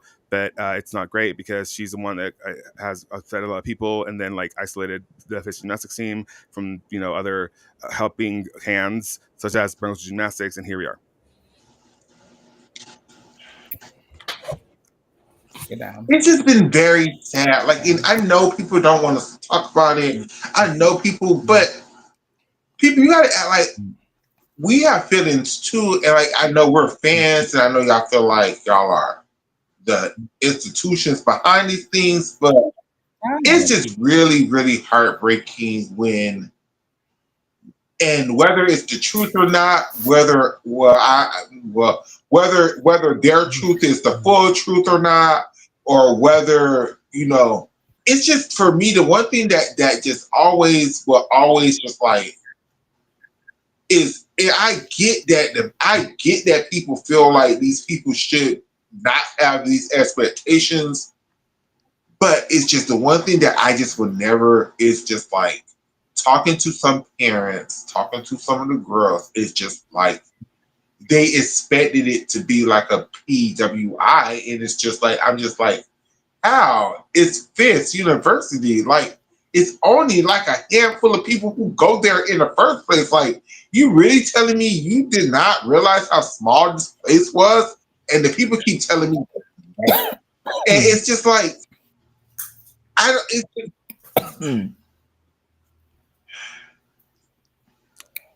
it's frustrating.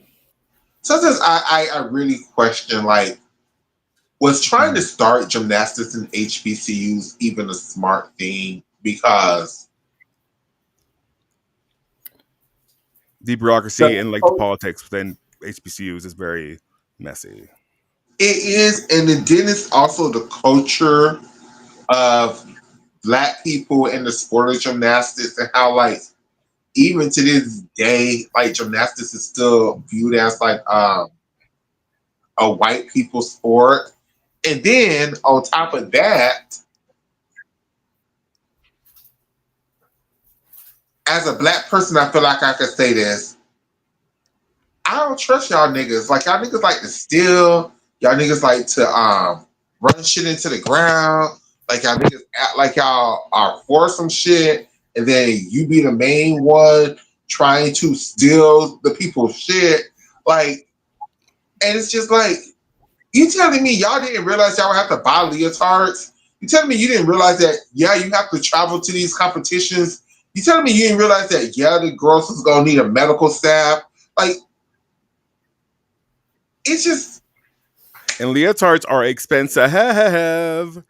Like you're talking upwards of 200 to 500 to maybe sometimes $800 leotards individually, and like times 20, and then like some for like replacements and whatever. Yeah, no, it's a lot of money. and So then there this was is no the business gag. plan. It sounds like there was no. You have to have like a business plan for stuff like that. The way you can Yeah. know you're gonna break even, how much you're gonna need, all this stuff.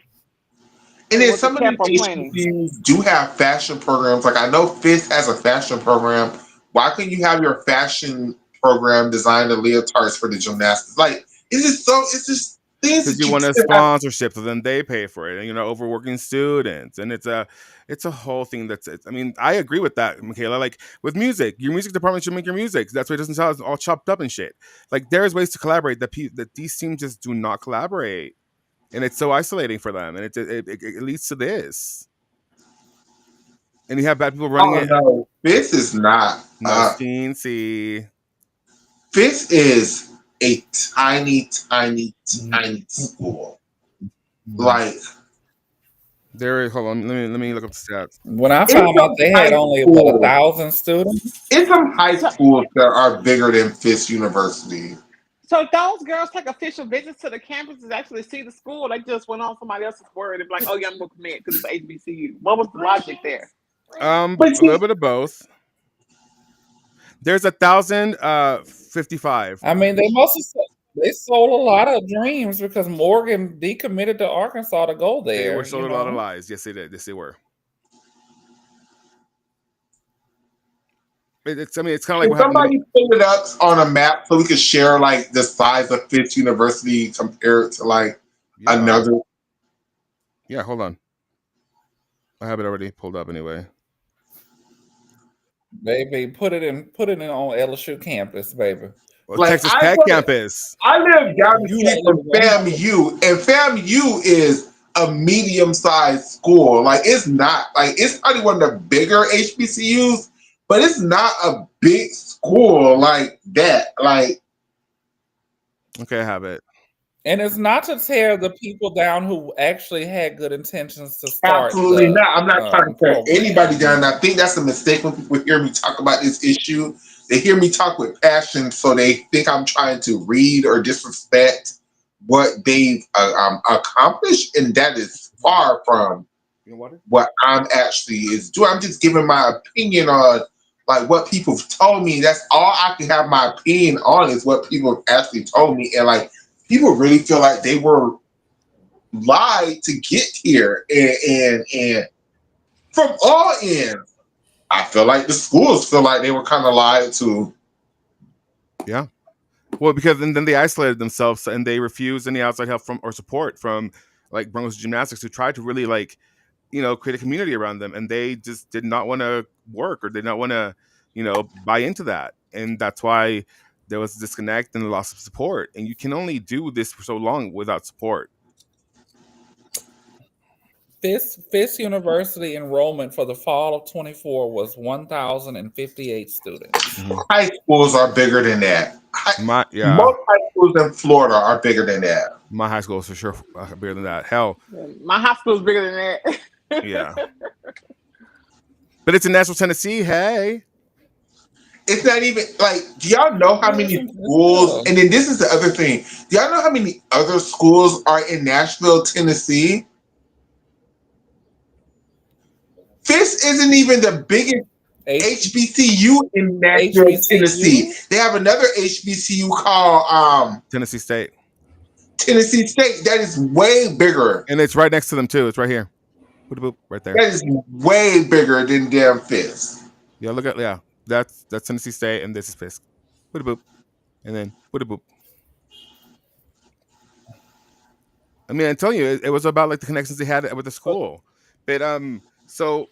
And what was Corinne doing that ousted her?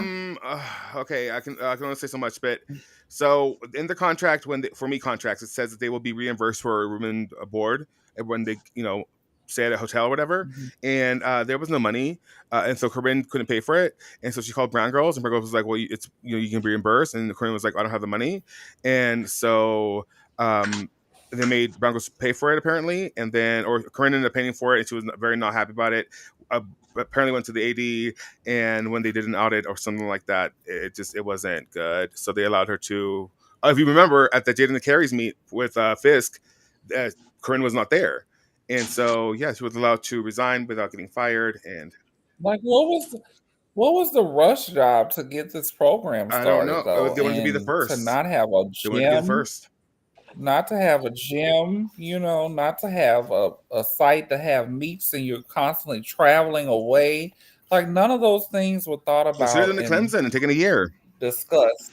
And then you got to think about this too. Normally, HBCUs are focused on major red dance and band. They're not really focused on gymnastics. And that's where I feel like, and I don't know who. I'm not saying it's anybody's fault. I'm just saying that I feel like a lot of these HBCUs thought when they were getting a gymnastics program, they thought it was going to be more like a dance girls program or like a cheer thing. Or And like low equipment, you don't need much to do it. correct. I don't think they really, really understood that. What Corinne ass understood she was a damn gymnast. If nobody else didn't, she should have. I think just from what people are telling me, I think people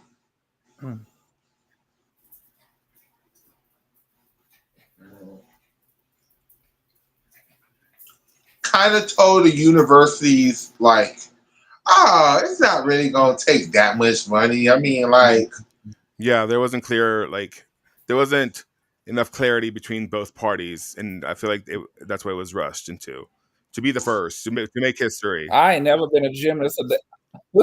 I ain't never been a gymnast a day in my life and know that shit was I mean, expensive. the equipment alone you're nearing $1 million. The equipment yeah, alone, I just plus your facility The and then your training, insurance the policy. equipment, the fees.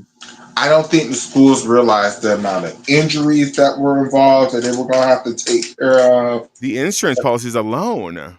The resources, the team that you have to have behind you. You have to have Trainers. the trainers. Some of them not always about The highly qualified school-related. spotters. So who approved all these proposals and these programs to go like full steam ahead? Who approved that? They didn't look over all that stuff. Like, it takes experts to like go over their stuff and be like, hey, you need X, Y, Z. How is it packaged to these, I guess, ADs to be like a president's like, hey, this is gonna work? Like the ADs, the athletic directors, the board of directors. That's what happened in Talladega. They went and did the audit, and it was like, gymnastics spending too much money, so we got to cut it. And it's a non-revenue sport already, so it's like you coming in at a deficit. It's just making me sad thinking about it. Like if you have money like Clemson, you can throw money at it. Sure, go for it. And I think that's another one because Fisk started around the same time as Clemson, so some of the girls who and we used to talk about that.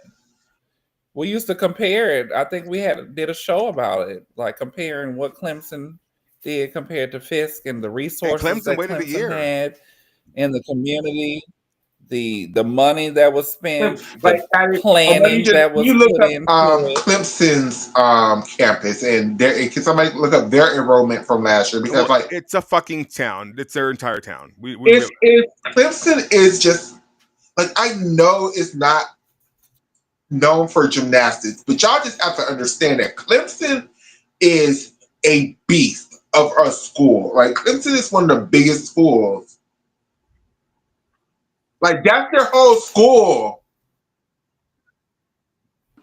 They won like 2 football championships like in the last 10 years or something. Like, yeah, Dabo Swinney had that football program rolling for a while. Yeah, that's the whole university. Yeah, but we beat them in 2019. Joe Burrow. That's the whole university. That, like, did y'all see that tiny ass building for Fisk? And like, this is what Clemson has to deal with. Like, and they built them girls an entire gymnastics arena. Like, they didn't just build them a training center. They built them an estate, a training facility.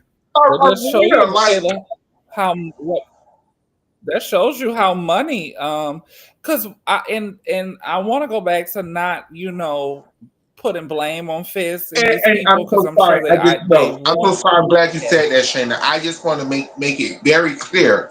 I am not blaming anybody. I'm not blaming anybody. I'm just trying to get people to understand, like, if we don't talk about these things and we just try to sweep them under the rug and act like these things aren't the fucking truth, you know, we can't fix them in the future. I literally have no way. Well, I'm blaming some blame And I was saying that because of my background, then and when you I'm see taking it some in blame on. It's person, got to be it's somewhere. really Like like seriously.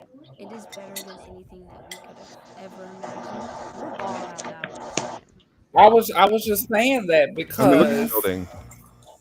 I don't know if I was supposed to put What's up, Michaela out everybody? with This this is Bree Clark. We're gonna take you through Quantum Gymnastics Crypt.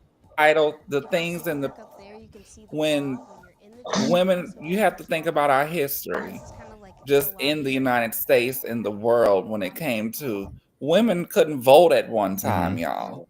And then you look back into the 70s, like I said, why I go so hard for LSU, and I can only speak for LSU and why I have a love for them because I'm from here and I know the family of Dee Dee and their daughters. And when those athletic directors did not put anything into these programs, you can say the same about Suzanne at Georgia and They rallied, man. They worked their ass Sarah at off. Alabama.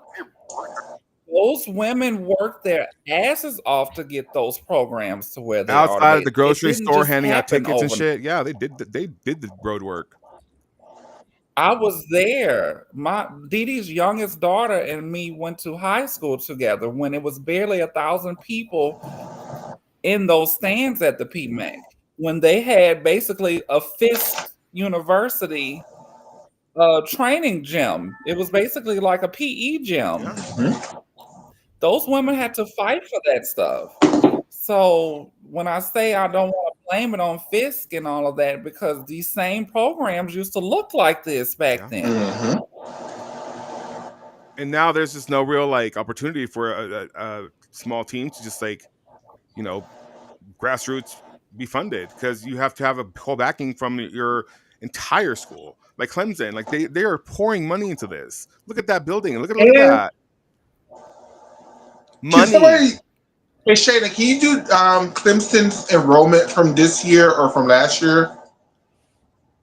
Because Fisk only enrolled 1,000 people into that small ass school. And again, when I say small ass school, it's not a read, it's a fact. It's Small school. Mhm. Clemson's 28,747. That's more people than in my town. 28,000 people. LSU's enrollment 39. No one asked that. No one. Y'all see that they have a fucking hydraulic pump.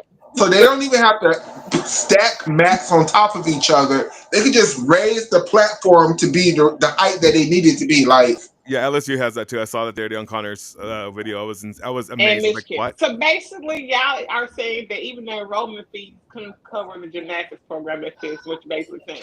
No. No. So where was all this money supposed to come from? Now I'm more confused. Where was the money supposed to come from? Just we're working on it. Working on it. That's all I can say. Working on it. It's not just about, it's the athletic director, but it's also donors. and that's the other thing. Donations. And that's the other thing with the HBCUs. The HBCUs feel like people should only donate to their schools for football and basketball. If people donate to their schools for anything else, they're looking at them like, gymnastics? Fuck that. We need. Hold on, I gotta have my mom let my dad in. Be right back. I just have to wheel him in. I'll be right back. Oh gosh.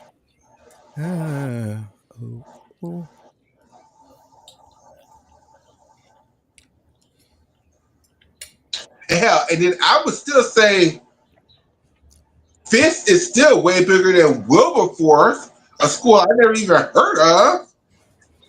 So, question: before Wilberforce and Talladega jumped out there, did they not consult people like at Fisk and be like, "Hey, how's your program doing?" Or what's your guys'? Oh, you Did they ain't. not consult? It ain't but 617 students at Wilberforce. What the hell? How many? What the You said six. hell? 23-24 school year, Wilberforce University had a total enrollment of 617 So why Where's did students. they not? Wilberforce? Why are they Ohio, they starting these couldn't programs? afford They these need to start. programs. They don't have enough students to even. They don't have enough. They're not gonna. That first have non-revenue sport, and then you don't have the tuition money to cover this stuff. So why was these programs even put? It's barely. It's not even giving high school gym team. It's giving It's giving club club. like. And so, like, where did y'all think? I hope y'all didn't think Fisk, Wilberforce, Talladega was gonna build y'all a gym that looked like what Clemson built them, girl. That's what I'm saying. How is that? That's not wasn't even possible unless they had millions and millions of donations to start with. That was impossible. So I wouldn't have sent my child to those schools knowing that's not even enough to cover tuition for professors, like salaries and stuff. Like, who would do that to their daughters? Like, I don't know. Who's ever watching us, from Brown Girls Gymnastics, anybody involved or wanting to start a program, look into HBCUs in Texas. We don't even have a Division I in Texas. So if a HBCU would need to be started, I would look at a Texas Southern or a Prairie View A&M. The thing is, saying that I think they start the universities at the universities that tell them yes. I think they would love to start one at Texas A&M or Florida or FAMU or Old Miss or what's another big HBCU? Bethune-Cookman College or one of the HBCUs. Alabama AU. One of the HBCUs in Atlanta that's really big. Clark or Morehouse or Spelman. You know, I'm sure they would want to, but the school has to tell them yes. And I think that one of the issues is they get told no a lot by a lot of schools because a lot of the HBCUs don't want to spend the money for gymnastics because they don't give a fuck. Well, no, I'm gonna get. It's just they don't have the money. They probably barely have money to like pay the professors. Like, you got like some thousand students. It's not enough to pay anybody. How you gonna pay your regular staff? Yeah, but when you compare it to a university with only 1,600 students, you losing before you even get started. Though, yeah. How are you supposed to create? How are you supposed to fundraise? Like, what booster club? It's only 1,000 people here. Like, are you trying to get like a grand from each student? Like, and then you got to think about the city, Nashville. What's the big university that's not an HBCU out there? That's where all the money is going. That's where all the resources are going in the community, to that school, not to little old 1,000 people. And see, the other state is still another HBCU, but it's still not even the biggest college in the town because they have lots of other colleges, regular PWIs that are way bigger than both of those schools. I'm just thinking of like when we look at like my city, the city of Baton Rouge, Louisiana, is known for being the capital of Louisiana. But what is known about our city is the food, the plants, and freaking LSU and ExxonMobil. That is just how it is. So you have to have the support of your city, the lawmakers. Do you know who, since Tate, he just dropped down and became Rutgers' new president. So we don't have a president right now. Guess who appoints the president at the school? The fucking governor. The lawmakers, yep. Lawmakers. So you got to think about it. If you a school like Fisk in Nashville, Tennessee, country tonk down, they don't give a damn about no damn black gymnastics team in that community. So if it's not the school,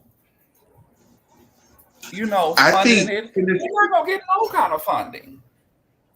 And a lot of funding is based on enrollment as well. You have to. I think Tennessee State would have been harder sell, but that should have been the place that should have had the HBCU gymnastics because it's just a bigger university overall. They have the facilities to host training because of like I don't even think Fisk has a football team, but Tennessee State does. Tennessee State have a band. They can incorporate the band into the gymnastics team. Like it just, I don't know. I mean, you have to get in where you fit in. People, if everybody keep telling you no, I mean that's also an issue. Like, why do all the colleges not want to support gymnastics when they support a whole bunch of other bullshit? But well, they can't afford it, man. Think about it. We just said the enrollment is 600 and something. They can't afford it. Like, I mean, they do want to get Wilberforce, behind it. They can't afford it. It's not feasible.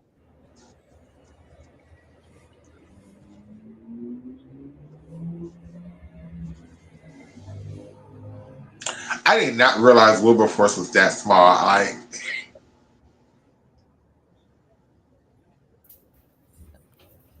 Well, I definitely knew once we talked about it before that Fisk was small. Of course, was oh, I that knew small. Fisk was small because I actually visited Fisk because I was thinking about going there in high school, so I knew Fisk was small. But and where do y'all say Wilberforce is at? Ohio? With this, Wilberforce is in Atlanta. I mean, in Alabama. Oh, that was Talladega. Talladega is in Alabama. I don't know where Wilberforce is at. Wilberforce is in Ohio.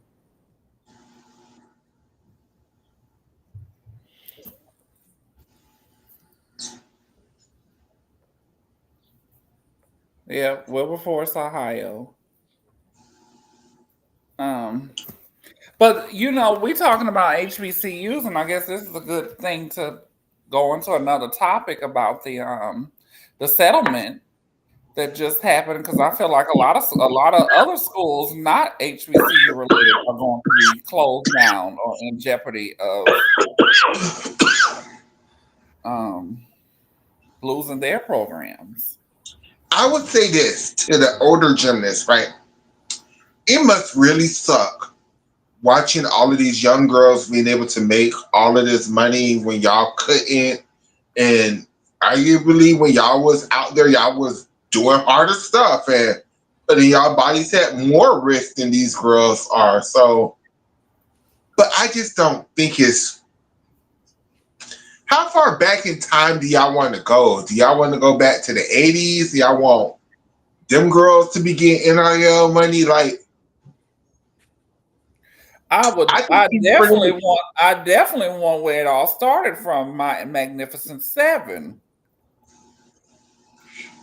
I just feel like it happened. Like, we can't go back in time. Like, even for them to go back to 2016, I'm just like, y'all lucky because I think that's too far. Like, I'm sorry. Like, I just don't agree. Modern era. Who was the first to really go back to college after an Olympic cycle? Alicia?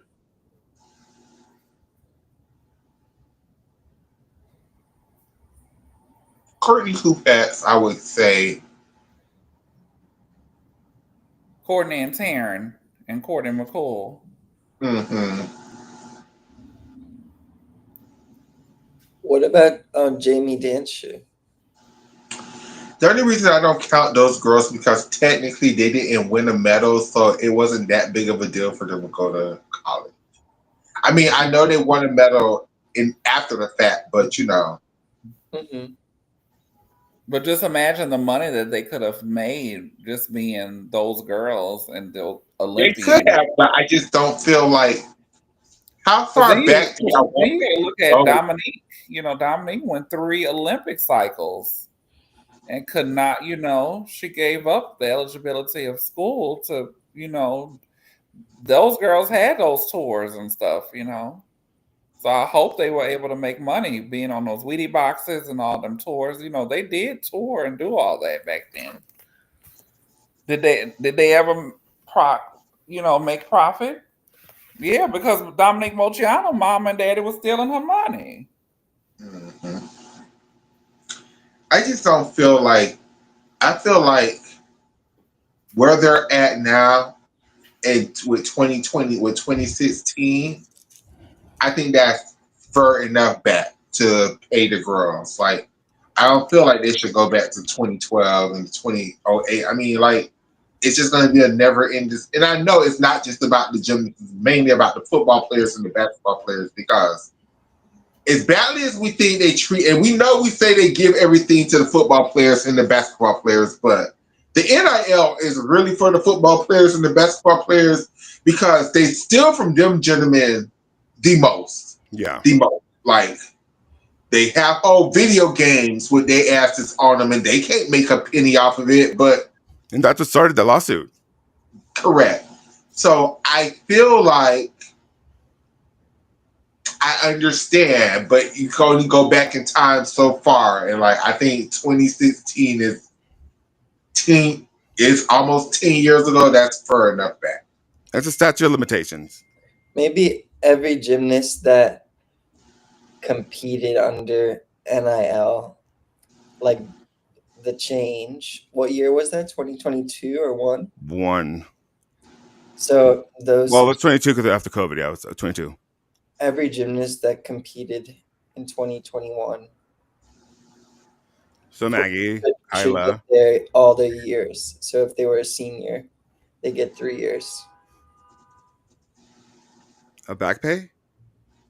Yeah. Does that go to 2016? But see, and then this is the other thing. How do you calculate somebody's back pay? Because I can see like Kyla Ross or Maggie Nichols, who were Olympians and world champions, saying that I could have made this amount of money if I would have had the opportunity to do an NIL. But then I look at somebody like Darion Go-Burn, who became the first national champion, and then got all that, brought so much attention to the program. And then SUNY came along, and like, how do you calculate Darion's worth? yeah, because like,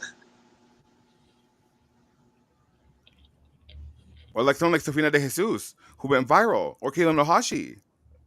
because I can sit up here and say Darion didn't have the name to make the NIL that other girls would have, but who knows? Maybe her and Tiki would have came up with something in.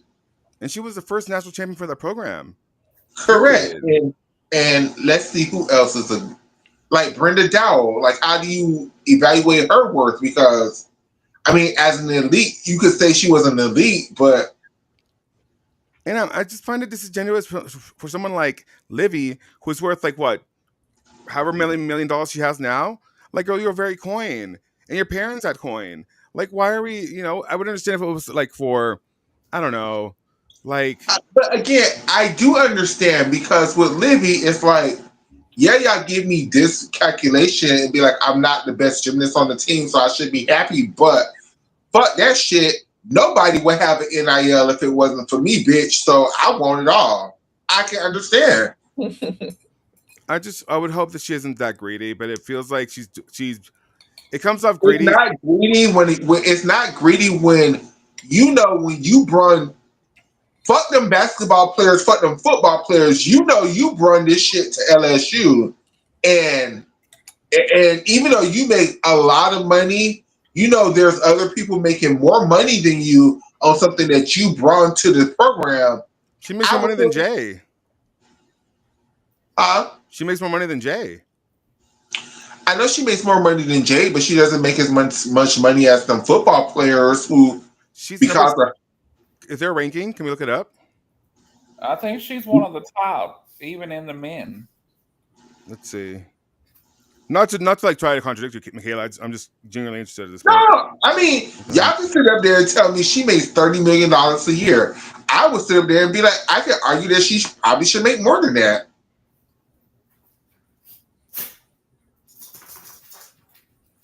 Let's see. What is she worth to you? The highest is She's Archie number 4. Manning.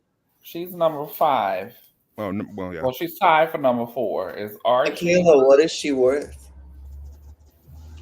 I think what Olivia Dunn, and I've said this before and I will continue to say it, what Olivia Dunn has done for the sport of NCAA gymnastics without being a good gymnast, I'm And not saying college she's not a good, sport, college athletes, period, not just the gymnastics aspect.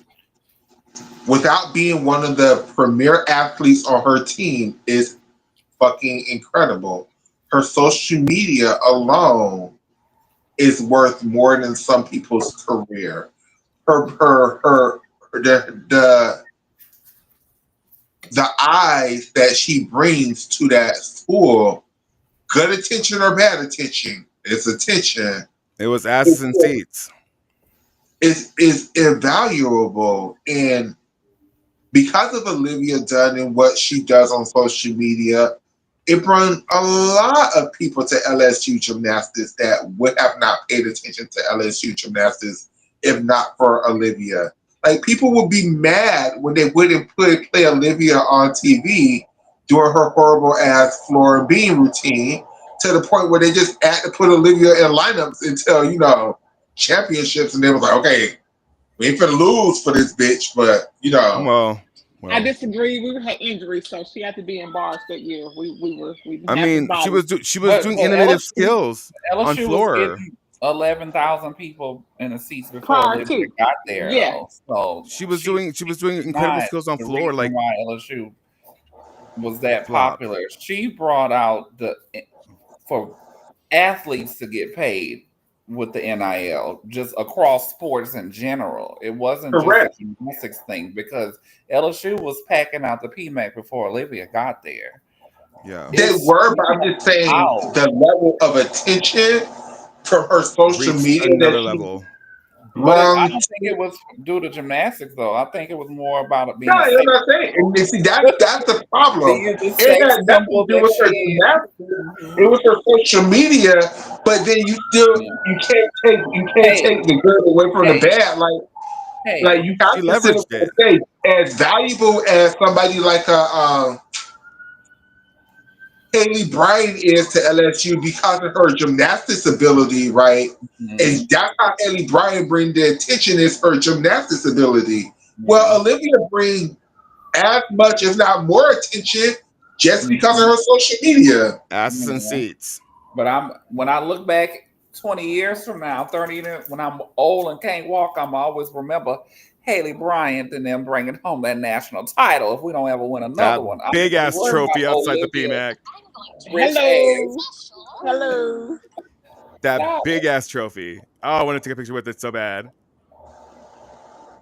Oh, Nah, but you're right though, Michaela. So you are not wrong.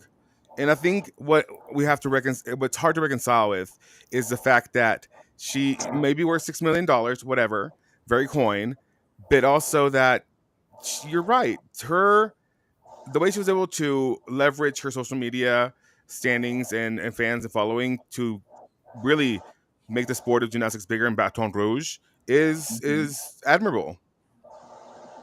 It is. She had asses and seats, and that's what they want. It is. And NIL isn't about your gymnastics talent. It's about your visibility your in the image, sport.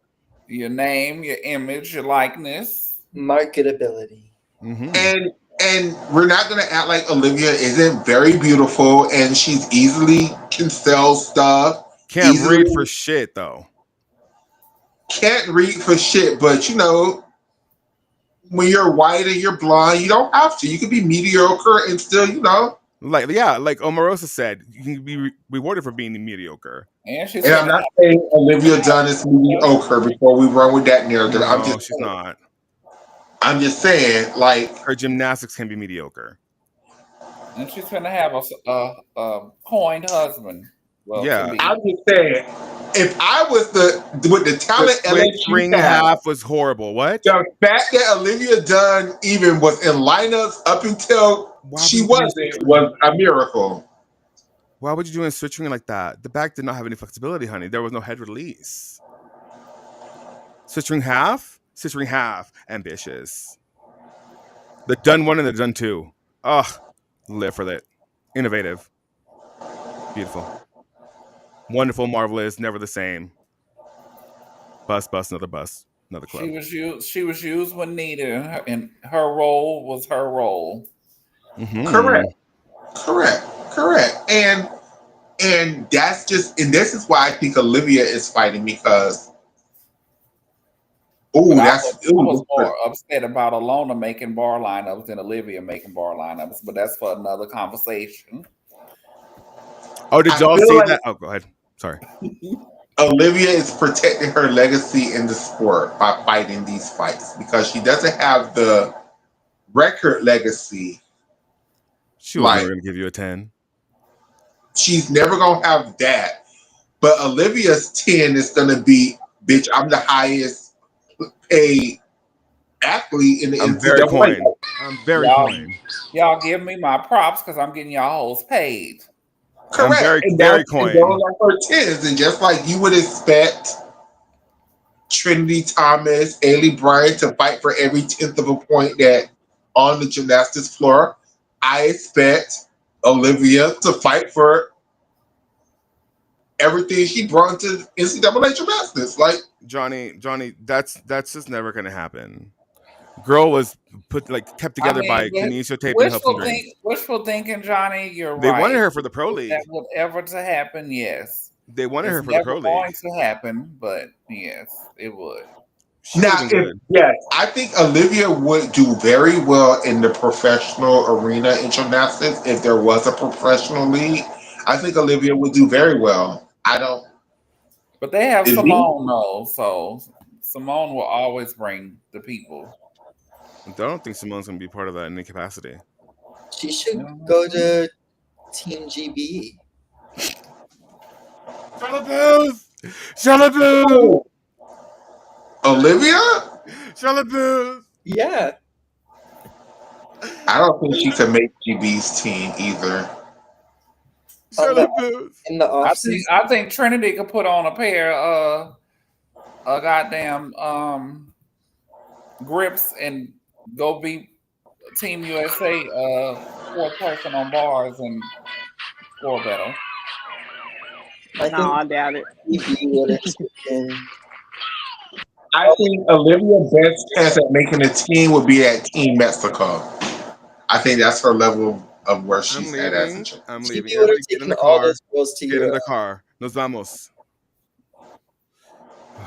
What do y'all think about Reagan Smith becoming an assistant coach? You with brought that no up earlier, and we kind of glazed over that. You brought that up earlier, and I think, you know what? It's the reverse KJ Kindler. That's where KJ Kindler learned how to become a coach. So I think it's a good move for her in the long term. KJ. Do you think it's gag that OU was like, no, be an assistant coach for us? You're Reagan Smith. But they were like, we're good. No one is taking over OU until KJ and company retire. Does KJ still have roots at Ohio State? I'm sure they're friendly. Because it's like she's an assistant, and then they have And two it's Ashley Claire Kearney. Not Ashley Claire Kearney. It's Ashley Ashley Miles, who's in Miles, her yeah. gonna be third year. So it's just a lot of new shit going on over there. So Oh, Ashley Miles she's gonna make her into a great coach. Ashley Miles. Ashley Miles she's I love gonna, her gymnastics. we love you, Polish. Ashley. I hope you're a fan of the show. and she will not take that Republican business either. Big fans. She'll be like, Reagan, get that shit out of here. No MAGA flags. We need to try to get her on and talk about all the new things happening with her program. Because I want the best for her. I'm too. just not sold about that's Iowa State and that there. I wish she would have went to Cal. She could have came to Cal. That would have been good for Cal, yeah. Inside. She needs the backing of a program. But Yeah. Ashley's husband is somebody big in the auto industry, isn't he? Is he really? Yeah, Ashley's husband. That's how she met him somewhere. Very coin. Very coin. Yeah, he does Well, something wasn't with she cars. like a tech job? Huh? Didn't she have a job in tech? I don't know. I know she's fabulous. I don't know her LinkedIn. I'm about to look it up. Reagan graduated college and dipped. She hasn't even posted in any social media. She's probably off listening to Morgan Wallen or something. Oh, while we're speaking of them damn transphobes over there at OU, what the fuck is all of y'all damn gymnasts at OU supporting this damn crazy lady What? for? Like all of y'all? I missed it. What happened? What I mean, it's like, well, it's not all of y'all. It's like 80% of the fucking team. Like, You're national champion in the all around, which I told y'all she's been a racist cunt. I mean, transphobic cunt for the longest time. Jordan Bowers. I mean, we knew Jordan Bowers didn't like the girls. I'm glad at Faith Torres. What I mean, happened? or I you got- missed something. they liked Riley Gaines' post and Riley Gaines' response to Simone. And followed And Riley followed. Gaines. Michaela and I compared lists of who followed Riley So Gaines. please enlighten me. What did Riley Gaines do? What is she saying that is so transphobic? Her entire Oh my existence. God. Okay. She got silver at nationals and then lost a race. Was in 5th place, tied with Miss Leah Thomas. One of the Okay, dogs. wait, you're going too fast. Going too far, Oscar. Oscar! I'm so sorry, Oscar. I'm so used to saying you're going too far, Oscar. It's Addis. Addis, you're going too Oscar! far. Riley Gaines was an NCAA level swimmer. She swam in a race with a trans lady named Leah something. Yes. They tied for 5th place. So she decided to platform her whole career after having to swim with this trans person and made this whole Republican, I hate trans people, very so similar to Jennifer Say. But Riley decided to marry a foreigner, somebody from the UK, who now ICE is trying to knock at their door at any moment in time, trying to deport his ass. So I just personally feel she's using this trans shit to get on Trump's good side so they won't deport her Because I think husband. Danica Patrick, the race driver, who used to compete against the men, I think she is backing up this Riley person as well.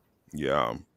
And the thing is, I think it's and being trans, we're gonna always have a lot of, even me and Michaela might not always agree on everything.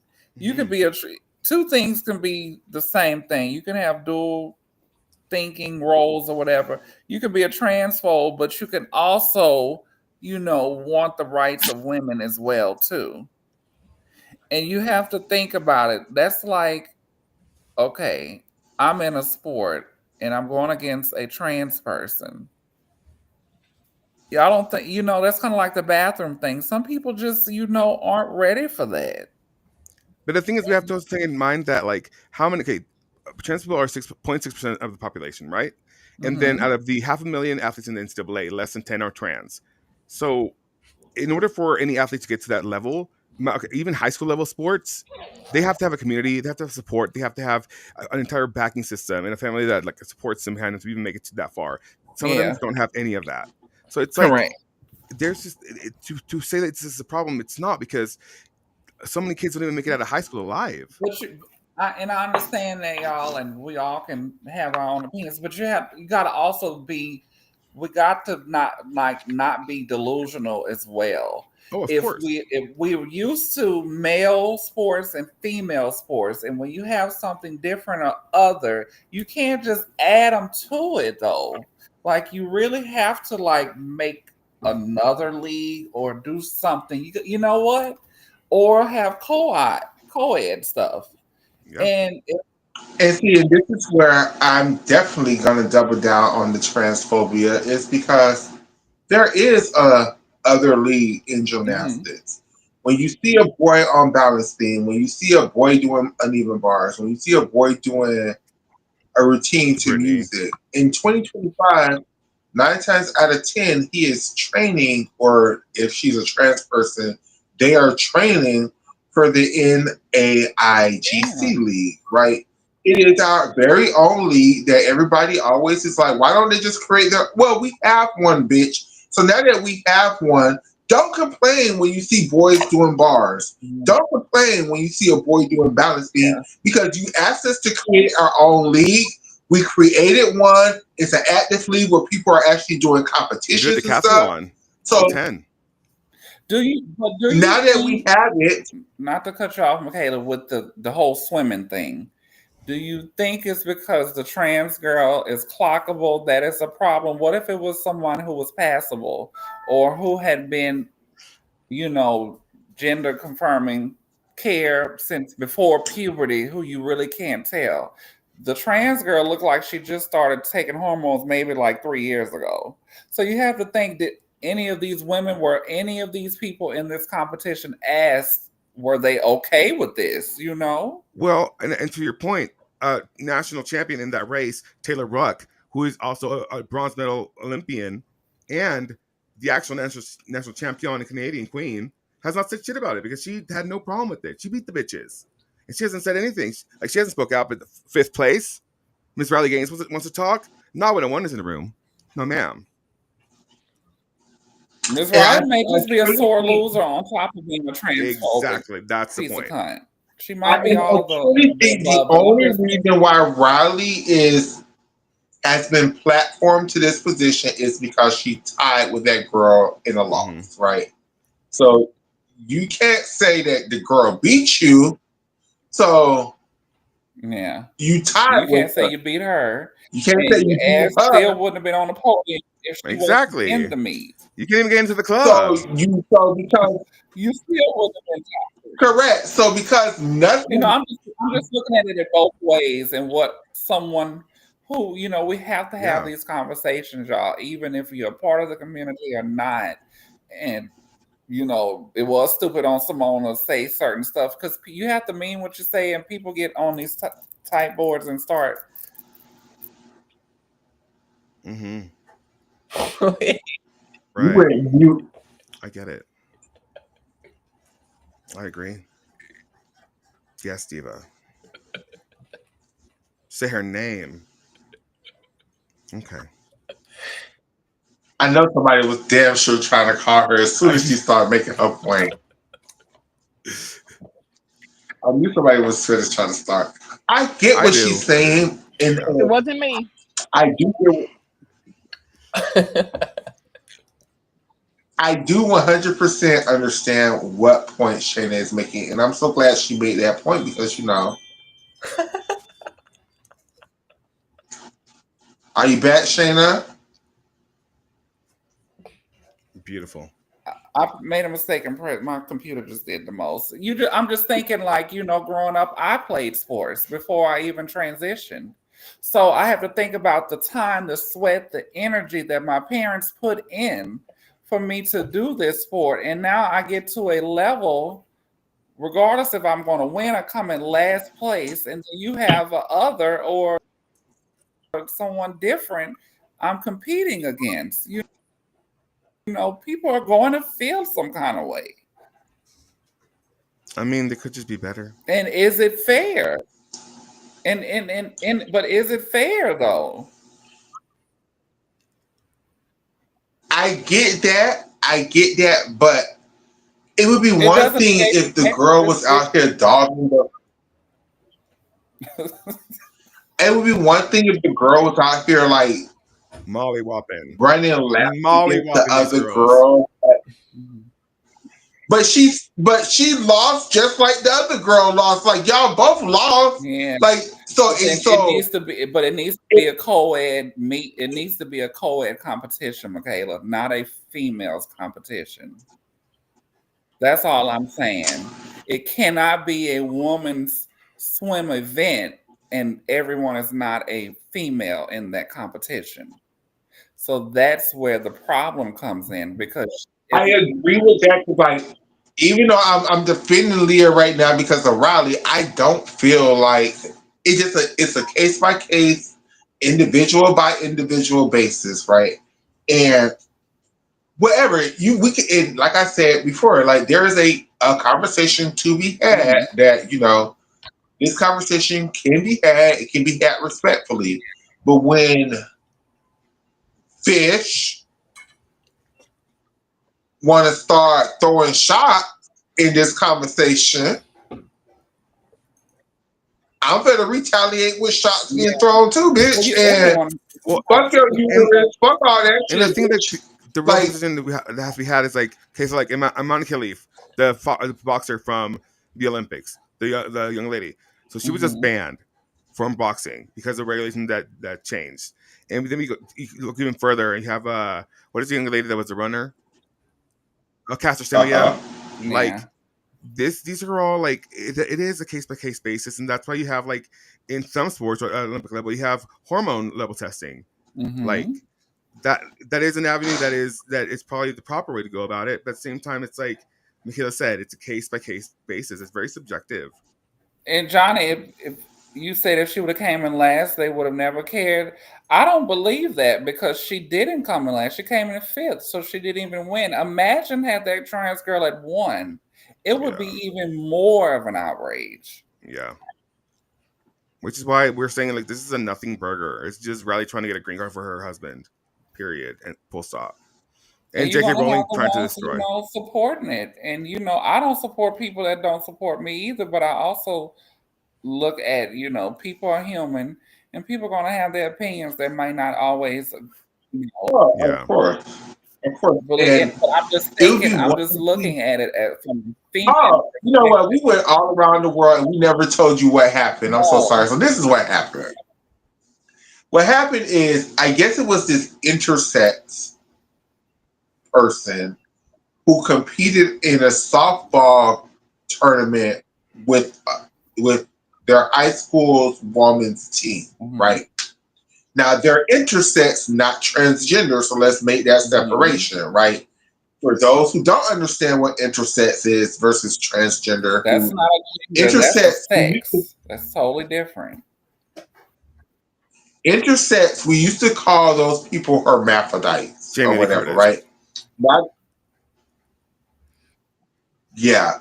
Now hermaphrodite is not an offensive terminology, so we say intersex, right? So that could be a person who could have been born with both genitalia. That could be a person who was born with 3 chromosomes instead of 2. That could be a person who their hormone levels fluctuate so dramatically, like there's a physical change in their presentation, like months at a time. Like 1 month they can completely present as a male, and then their hormones just change out of the blue, and then they start presenting as female, and it's just nothing they can do about it, right? So this person is intersex, This and child. thank you. This child was on this intersex and was on their women's Softball. baseball team or softball team, right? So that's when Riley had the issue and was like, look at this man on this damn girls softball team and da-da-da-da-da-da-da. And that's when Simone went off on her about being a bully to the kid. And About a child. Okay. Called her bleached, blonde, bad build, butch bodied bitch. And that just show you how society has its way of doing things, because it's always been in the news about women playing in men's sports, how such a, oh my God, it's so great, and it's just She's not playing football with the a guys. thing. Danica Patrick comes to mind, racing against the men and the female. they literally are fighting for women to get football scholarships to be kickers and stuff Yeah. like that. So, But no one talks about like the pastors that are raping these kids. No one talks about the coaches that are doing the same thing. I broke it down the last episode. I feel like I need to break it down again. If y'all can name to me one trans coach or one gay coach that has been accused of SAing the girls, throwing things at the girls, cutting braids out of the girls' hair, telling the girls not to eat, stopping the girls from getting their periods so they can stop puberty. What else? Kidnapping the girls from their parents, helping hide injuries, when they hear the girls talk about the SA that's going on, instead of going to the authorities, they go to see Penny. Like, when you can name one gay person or trans person who has these allegations against them, we can have these conversations. Yeah, break it down to you one Brandy step Lane. further. Same things. Name to me one black person who have any of those allegations against them. You can't do it. But you know who have those allegations? Cisgender, white men and women. Those are the predators in the sport of gymnastics. The straight whites, men and women. Those are the people that prey against the gymnasts, not the gay people, not the black people. It's the cisgender, white men and women.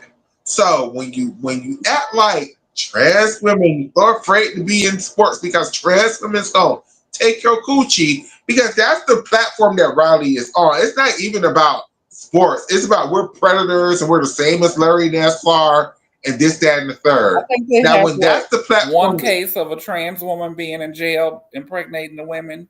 That's a case by case thing. and I don't even think that was a real. That's not a. And I don't even think that was a real trans person. I think that was just a man saying that they were trans just to have access to the women.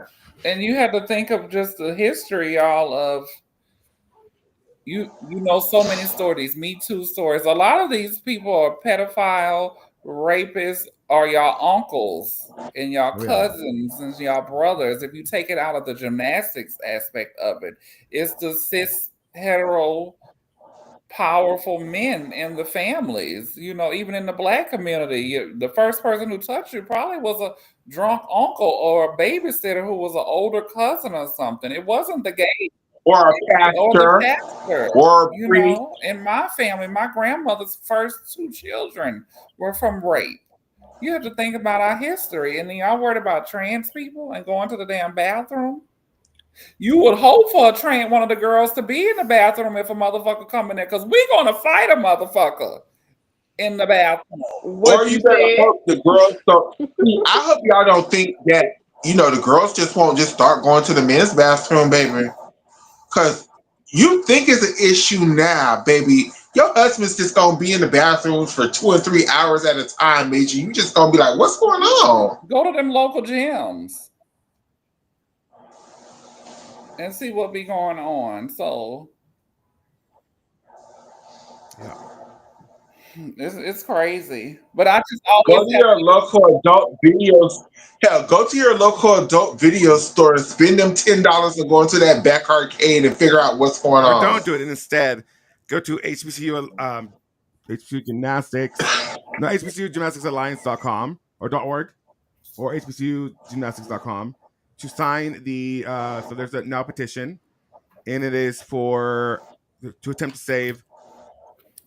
I think we got one more topic from Michaela and Addie. I'm getting sleepy, y'all, and we're getting almost to the 3-hour mark. And I do remember, Michaela, you want to talk about something else. HBCUGymnastics.com. Everything else. Oh, let me see what your list said. HBCUGymnastics.com. Or we previewed the Asian Games with the Pan Am Games. Oh, talking about addicts and WLG. Oh, yeah. So let's talk about that. So you guys, I done kind of put myself in a little predicament right here that I got to straighten out, because I don't want nobody's feelings to be hurt, because, me and Oscar and Shayna and Ezra and Nisha and John Perry have, for the last 1.5 to 2 years, really, really, really, especially me and Oscar for the last 2 years, have really, really, really, really, really worked on this podcast after me and Addicts broke up. But see, now me and Addicts is cool again, and we want to start We Love Gymnastics again, and we are starting We Love Gymnastics again. So I just don't want, what it's going to be is, we're going to have to find a time to do Love Gymnastics podcast once a week. Because me and Addicts will just call each other and be like, hey, I'm bored, let's do a show. And that's just never going to be no issue with Addicts. And see, right? I can't be like that. So it has to be kind of planned for me. So that's why I like the Mondays or the Tuesdays. And so that's what it's going to be like. So for the Love Gymnastics podcast, look for those on Mondays and Tuesdays. I just got to focus my energy. And it's good because on Love Gymnastics, it's a little bit more. I have to do research for the things we talk about it. Like with me and Addicts, one of the things that I feel like we used to get in trouble because we just used to spur it off the top of our heads. Oh, God, yeah. We were not an educational podcast. But y'all were entertaining. Entertainment. That's how I found y'all. So yeah, we're not an educational. Absolutely. Very You know, entertaining. I'm not going to say that's going to change too much. We're just not going to keep getting in trouble every week about stupid shit that. I'm pretty sure Addie's going to get a phone call about why didn't y'all talk about what y'all talked about on the show? That's fine.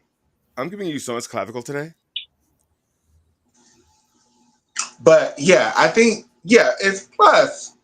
It's good for when we do the Love Gymnastics podcast because we get the recap. Like, we get a chance to watch everything and talk about it. So we can have those long form shows where, like, I didn't aim for to be here for 3 and 4 hours every day, baby. I got an hour and a half to 2 hours with Addicts at a max. Likewise, like we it just unless it's like worlds or qualifying or like we have to be there. Girl, we're hungry. Girl, we have. But you do a lot though, Addict. So I can see why. See, my attention span is not that high. So it'd be like, all the podcasts you have and then the streaming of the meets and all that, baby. I couldn't do it. I couldn't. Yeah, we be sleep. Please. The different hours of the different hours of the night. So we do appreciate you, I just wish like there was like someone that could like train to do what I do, or like, have an intern or like I don't know, what's it called? A foster kid that could like, teach all this too. Because what happens if like, I end up deported? You know what I mean? I mean, I can deport from, I can stream from Mexico, I guess. But like if I get deported by the Trump administration, because I'm Mexican. I think you're not illegal. I'm not, but they don't care. I'm very outspoken about Trumpito. And my parents want to go to Mexico. What if they don't let me back in? Because we want to go on vacation to Mexico. Like, what if they don't let me back in after that? It's very possible. It's very possible. Well, we just have to figure it out. Oh, thanks. Y'all wouldn't like rise up like an army for me? We ain't going to Mexico finding you, Addicts. I'm sorry. I wouldn't expect you to do that either, Queen. I can't go to Mexico. They might try to keep me down there. Well, you might like it down there. It's beautiful. Certain parts. I've been to Puerto Vallarta, but yeah. What did you say? Puerto Vallarta? Yeah, there. Come on now, Puerto Vallarta. Very pretty. She's been to all the tourist places. Come on, Puerto Vallarta. But I'm so sorry to interrupt everybody. My ultimate goal, I have it in my head now. I've never had it before, but I want to create. I watch T.S. Madison and I watch Craig and their show Fat Talk, and I watch this other gentleman named Funky Geneva and his show, right? And what they do is they go on tour around the country, and bring their show to different. I really think I want to do that for gymnastics, like especially during NCAA season. Maybe not. And you just go to the cities, like if there's a big meet, like let's say there's a Georgia LSU meet, or not Georgia, and Oklahoma. Florida Oklahoma, because now Oklahoma's in the SEC, the conference now, so it's going to be. Yeah, and Utah fell to be in the SEC in a couple of years too. So I mean, like, Big Ten. Yeah, like you just find conference. What it looks like. Yeah, but my ultimate goal is to find like different events throughout the year, maybe nationals, maybe whatever, and just throw like a little big ass party. We just like all of us, all 133 people watching. We sit up there, we watch gymnastics, we smoke, we drink, we key. No kids are allowed. Sorry, Nisha. No kids are gonna have to stay home with their daddy that day because baby, we better turn the fuck up. We better turn the fuck up. We better have fun. You better watch gymnastics. We better talk shit. Nobody's gonna get mad because their favorites get shitted on today. I'm sitting. And I think I'm sitting in our same seats that we had that one year, Michaela. That's where you find me. But then I'll go out to the after party afterwards. Yes. Period. Because I feel like one of the biggest things with gymnastics, one of the biggest things even compared to other sports, is so kid focused that it's only so far you can grow gymnastics as long as they focus on the kids, right? And I'm not saying that not to focus on the kids, because you have to focus on the kids to get the next generation of gymnasts, but you can also have fun. Like the Super Bowl, they focus on the kids, but they also have fun. Like and for these gymnastics events like national championships, NCAA national championships, world championships, whenever they happen in America again, you know, it could be Was I fun. talking to Nisha about the? Not gonna say no names because I have done stuff in the past with people towards LSU, but we were talking about Jay Clark doing a radio. Somebody was asking him questions and they was talking about him drinking afterwards or going to get drunk. I feel like just because it's geared towards children, it's always just like if you go to a baby shower. Yes, we're here for the people with the baby, but all the grown-ups is either high or drunk, you know. Oh, I get drunk at nationals. Ask Michaela. So, you know, you're still supposed to, you know, do adult things as well, you know. Actually, It just doesn't feel like gymnastics facilitates that, Shayna. It just is. it feels like taboo drinking out It of just gymnastics to me. No lie. I'm like, oh, have a cocktail. Can I get this naughty? If it's alcohol involved, I will drink it. It doesn't matter where. Well, okay, so I think I won't drink it at church, but anywhere else, if it's available, it's getting drunk. One of the nights that we were there, I walked past Bridget's with like 5 beers in my hand because I was going back to my seat. I almost tripped and like it almost fell in front of me, but I didn't because you won't catch me slipping. And Bridget and I just looked at each other. We're like, good catch. I was like, I know. Yeah, but I will drink. I will drink a lot out of meat. Yes, please. I love and whatever. I want to be like a football fan, belligerent. This past year, this past nationals, at the end because of what's her name, Audrey Davis' score was like 995, 995. Oh, I was belligerent. I had to remove myself, and I did. I was like, it's time to go before I get in a fight with this judge. It's just. If you ever go to a gymnastics event in person, you will understand the feeling that I'm talking about. Like it's hard to describe. I think Oscar. I talked to Oscar about it. He understands. I know Addis knows what I'm talking about. The vibe, man. Like it's just the vibe is so. I went to the purple and gold meet for LSU this year. It wasn't at the PMAC. It was downtown. They served alcohol. Mm-hmm.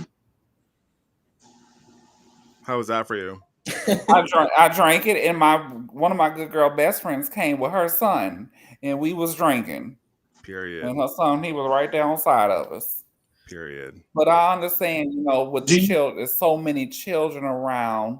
But at the end of the day, like you still gotta. But like even like I don't know, it's not halftime, but like in between the different rotations when they're doing the little games or whatever, even that feels so heavy. I mean, that's what they're there for. They're entertaining the kids. They have to do that though because they have to. You have the kids and the families there. Like who else are they supposed to cater to? A bunch of. You know, it'd be great if you could order drinks from your seats. If you could order drinks from your seats, oh my god, fantastic! Give me more. But this is the thing. Like, okay, this is gonna be real. Steps. You hated those steps. Remember, you hated those steps. I hated those steps. Fuck those steps. Bring it to my seat. Sorry. Oh my god, yeah. But the thing is, the kids make it like the kids. Is it bad if I say fuck them kids? Yeah, that's how I feel. Fuck them kids. Like, I mean, they're gonna be there regardless. They're gonna be there, but you look at it. I would rather it be a kid section and an adult section, right? So y'all families can go over there and play and have you spend all this money to bring this little girl here. She's not even maybe paying this shit. No semis for kids, and then the final is just for over 18. No, like no, over 16. Okay, fine, over 10. Because I would want like because there is like a little intermission in between the two rotations at NCAA nationals. Corey like runs around. Like bring out performance. Yeah. Like, bring Beyonce out. I mean, Beyonce is too big of a name, but hell, bring Michelle Williams out. Bring somebody out. Bring White one or black one? black one. When The white Jesus one's said, dead. She's not. Yes, she is. No, She just is did she? an actors roundtable. You think about Heath Ledger. Oh, Heath is dead. Heath Ledger. Okay, When okay, Jesus yeah. said, Her baby yes, daddy dead. nobody can say no. Please, that's a bop. That's a bop. You know what it is. When Jesus said, I'm sorry, sis, to tell you that has never happened in your lifetime. no. But if it was at the Cowboy Stadium, I know. That's why men's gymnastics is not popular, because you don't have the kids following it. You have 20, I you don't have- think that's why you have Miss 20 people Gymnastics in the stands at a men's college meet. You know, they just don't do the road work anymore. No one wants to work like Suzanne. But I will say that Men's gymnastics as a whole in America is just boring. But when I watch men's gymnastics like in Japan or China, like it's so good. Like it's because just that's their culture. Our culture is Yeah. dominated by basketball and football, Michaela. You know, Ball sports, all of them. but the men's finals this year was better than the women's finals. I can't say It that. was The men's wonderful. very It was exciting. electric. Yes. I It wish was I had been electric. there in person. That was yes. Me too, at the Chrysler. Mary Chrysler. Right? It was in the Chrysler? On podium. On podium, Michaela. On podium. Imagine that. they should add a mixed pairs event I to agree. the NCAA. I agree. To get them ready for the Olympics. That'll be like your little thing. I agree. They Should add They a need to make the gymnastics like a world event, a qualification for the men, Yeah. qualification for the women. they should Yeah. do just a whole tournament, like Not the all whole like around. regionals I and ain't that whatever. worried about, but event finals need to come back as well. I like I feel event like finals being separated. the regionals should be like that week of, and then you compete the national championship on the weekend. And it should be like both at the same place, and then you do the mixed team, and then you do your event finals. I like the regionals being spread out. I don't bring it to a new. That's why you get Salt Lake City. I miss when nationals were at a university. I still do. Imagine nationals at LSU. Or Imagine Utah, that even though it's bias. you know, very pro whoever that team was, but they were so more exciting when they used to be at Utah and Georgia and Alabama, and the home But those aren't team neutral was, sites. yeah, the neutral sites are kind of, especially the same neutral site. Like, Move it I to the don't wanna Dallas go to Cowboy Dallas Stadium. Fort- I'm sorry, I don't want to go to Dallas Fort Worth every year. But it's so close to sorry. me. This is very like selfish of me. I'm This is sorry. very close to me. It's very Come convenient on, for come me. bring it to Florida, baby, so I can go Oh, on the beach while I'm no. out there or something. Like, I'm a what am I sweaty gonna heifer do in in Fort Worth. Dallas? I can only imagine in Florida. Don't bring it to Arkansas. I mean, around the time of the year that they do nationals, it's not that hot. It depends. It just depends. So let's bring it to Lubbock, Texas. I agree. That's right next door to me. Yes, absolutely. I Switch agree. it up. Yeah. Let's go to Houston. There's a lot to do in Oh Houston. no, the humidity. Take it out of Texas. The humidity is bad where you at too, Alex. No, it's not. It's beautiful. It's fantastic. I live in Plainview. It's a Plainview. Okay. Oh, you're in Plainview. Okay. Mm-hmm. Well, you Beautiful. suburb of. It's so much A around. suburb. You're not in a suburb? Or you Honey, in a rural I'm up by area? Amarillo and Lubbock. Oh. I'm like, yeah, not Plano, Plainview. Oh, see, I know Suburb. Plain He's up there by I am Oklahoma. closer to KJ Kindler than I am to Mumbai. You're around a lot of woods. No. It's a plain view. There ain't no woods in Texas. Well, his part of Texas. He's around a bunch of Plains. wind turbines Yes. and desert. Okay, no, farmland. Cotton. Farmland. Corn. Y'all grow cotton We're in the, biggest Texas? we're the third biggest exporter Country. of cotton in the entire world. When I said woods, I want to say country. Country. There's a lot of that here. Mm-hmm. Mm-hmm. I didn't realize they grew cotton in Texas. I thought that was a We're the Georgia third largest thing. exporters. Nietzsche in the Like, middle of worldwide. nowhere too. That's why they'll never make marijuana legal here because they would destroy the cotton industry. Oh, Ah, Mm-hmm. cotton. Cotton. Nietzsche in the middle of nowhere as It used to well. be a cotton field behind my aunt's house in Georgia, and I went back there one year as curiosity, and I picked one piece of cotton and poked the fuck out of my finger, and I'm just like, the slaves used to have to do this shit all the time. Like, fuck that. Like, in that day, We only speaking from our I experience. was afraid. We always say, baby, they would I have would have killed been me the fastest dead slave that they ever had, because they ain't no way. What? I would have been the fastest dead slave they ever had, because ain't no way. Like, either they were gonna I was gonna kill myself, but they was gonna kill me because they were like, "Do this, Michaela," and I would just be like, "No." I probably would have been like the master's like little side boy. I hope I wouldn't, but maybe because Hey, I gotta get by. Here's your one chance, fancy. you gotta Here's get your one by chance, and fancy. tell. Don't let me down. If we all slaves This is the anyways, system. why can't I be the slave inside the house? Like, why do I gotta be the slave and be hot? Like, So I'm gonna have to like, you know, give a little mouth hug here and there. It's okay.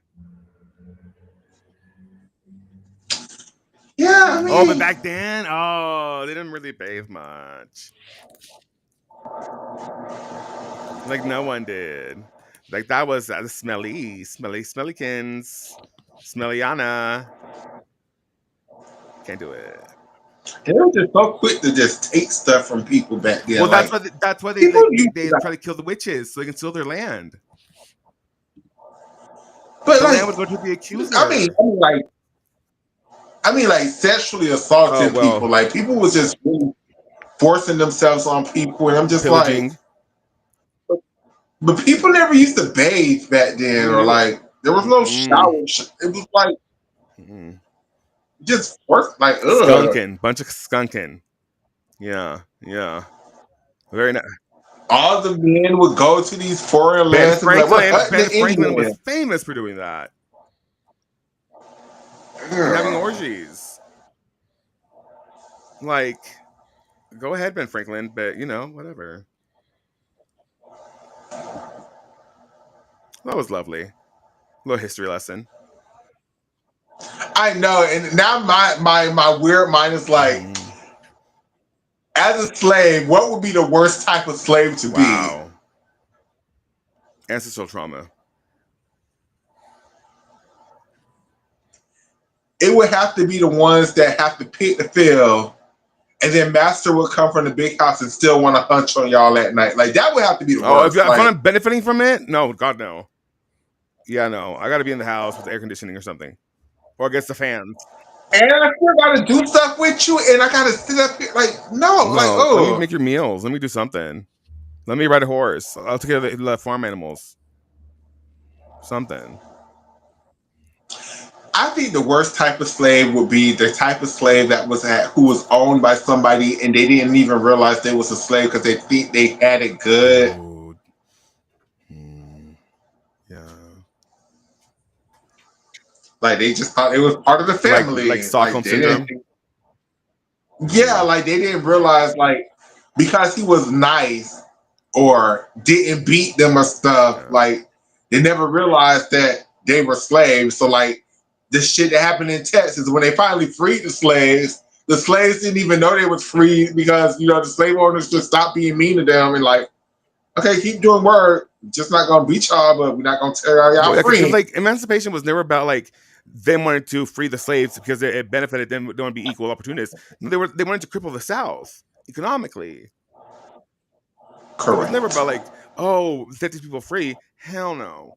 It was the one way to get the South to lose the war, and it worked. Yeah.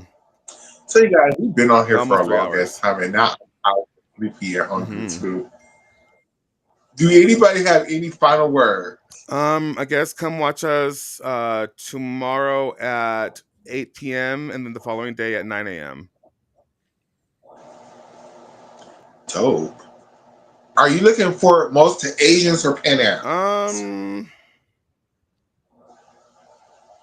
Probably Pan Am's because it's I'm more invested in what is going to happen with our delegation. I'm very curious to see what's going to happen with that. But in terms of quality, in terms of gymnastics, probably Asian Championships. Yeah. Okay. Oscar, are you still there? Mm-hmm. He's just been listening. How can the people find you, and which are you most looking forward to, Pan Am or Asians? I'm pretty excited to see the Americans. And I'm excited for China, Japan. So both. I can't pick. There. Shayna, Nisha, are y'all there It still? all depends on the coverage. Oh yeah, that's a good answer because for the men, Asian championships, y'all really suck. Until event finals. Like sucks real bad. So hopefully y'all step it up for the women. I'm looking forward to NCAA gymnastics. That's all. Looking forward to it the most. No, you got a few months. Probably Asian championships. Probably the most. Fair. Nisha, did you see that full twisting double back Yurchenko vault? Yeah, it scared the heck out of me too. Well, Fadi. Congratulations. He won the title. Yeah, he deserved it with that crazy vault. Shout out to Fuck her. out of me.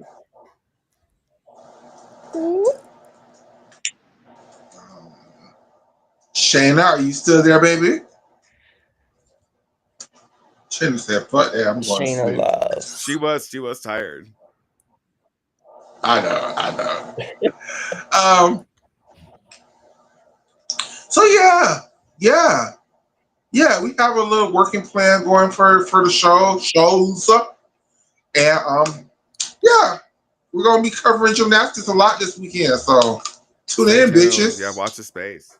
All right, Klaus. I gotta go feed Klaus and like give him water and everything. So I love y'all. Love y'all. Bye. We will talk to y'all later. Michaela. Bye.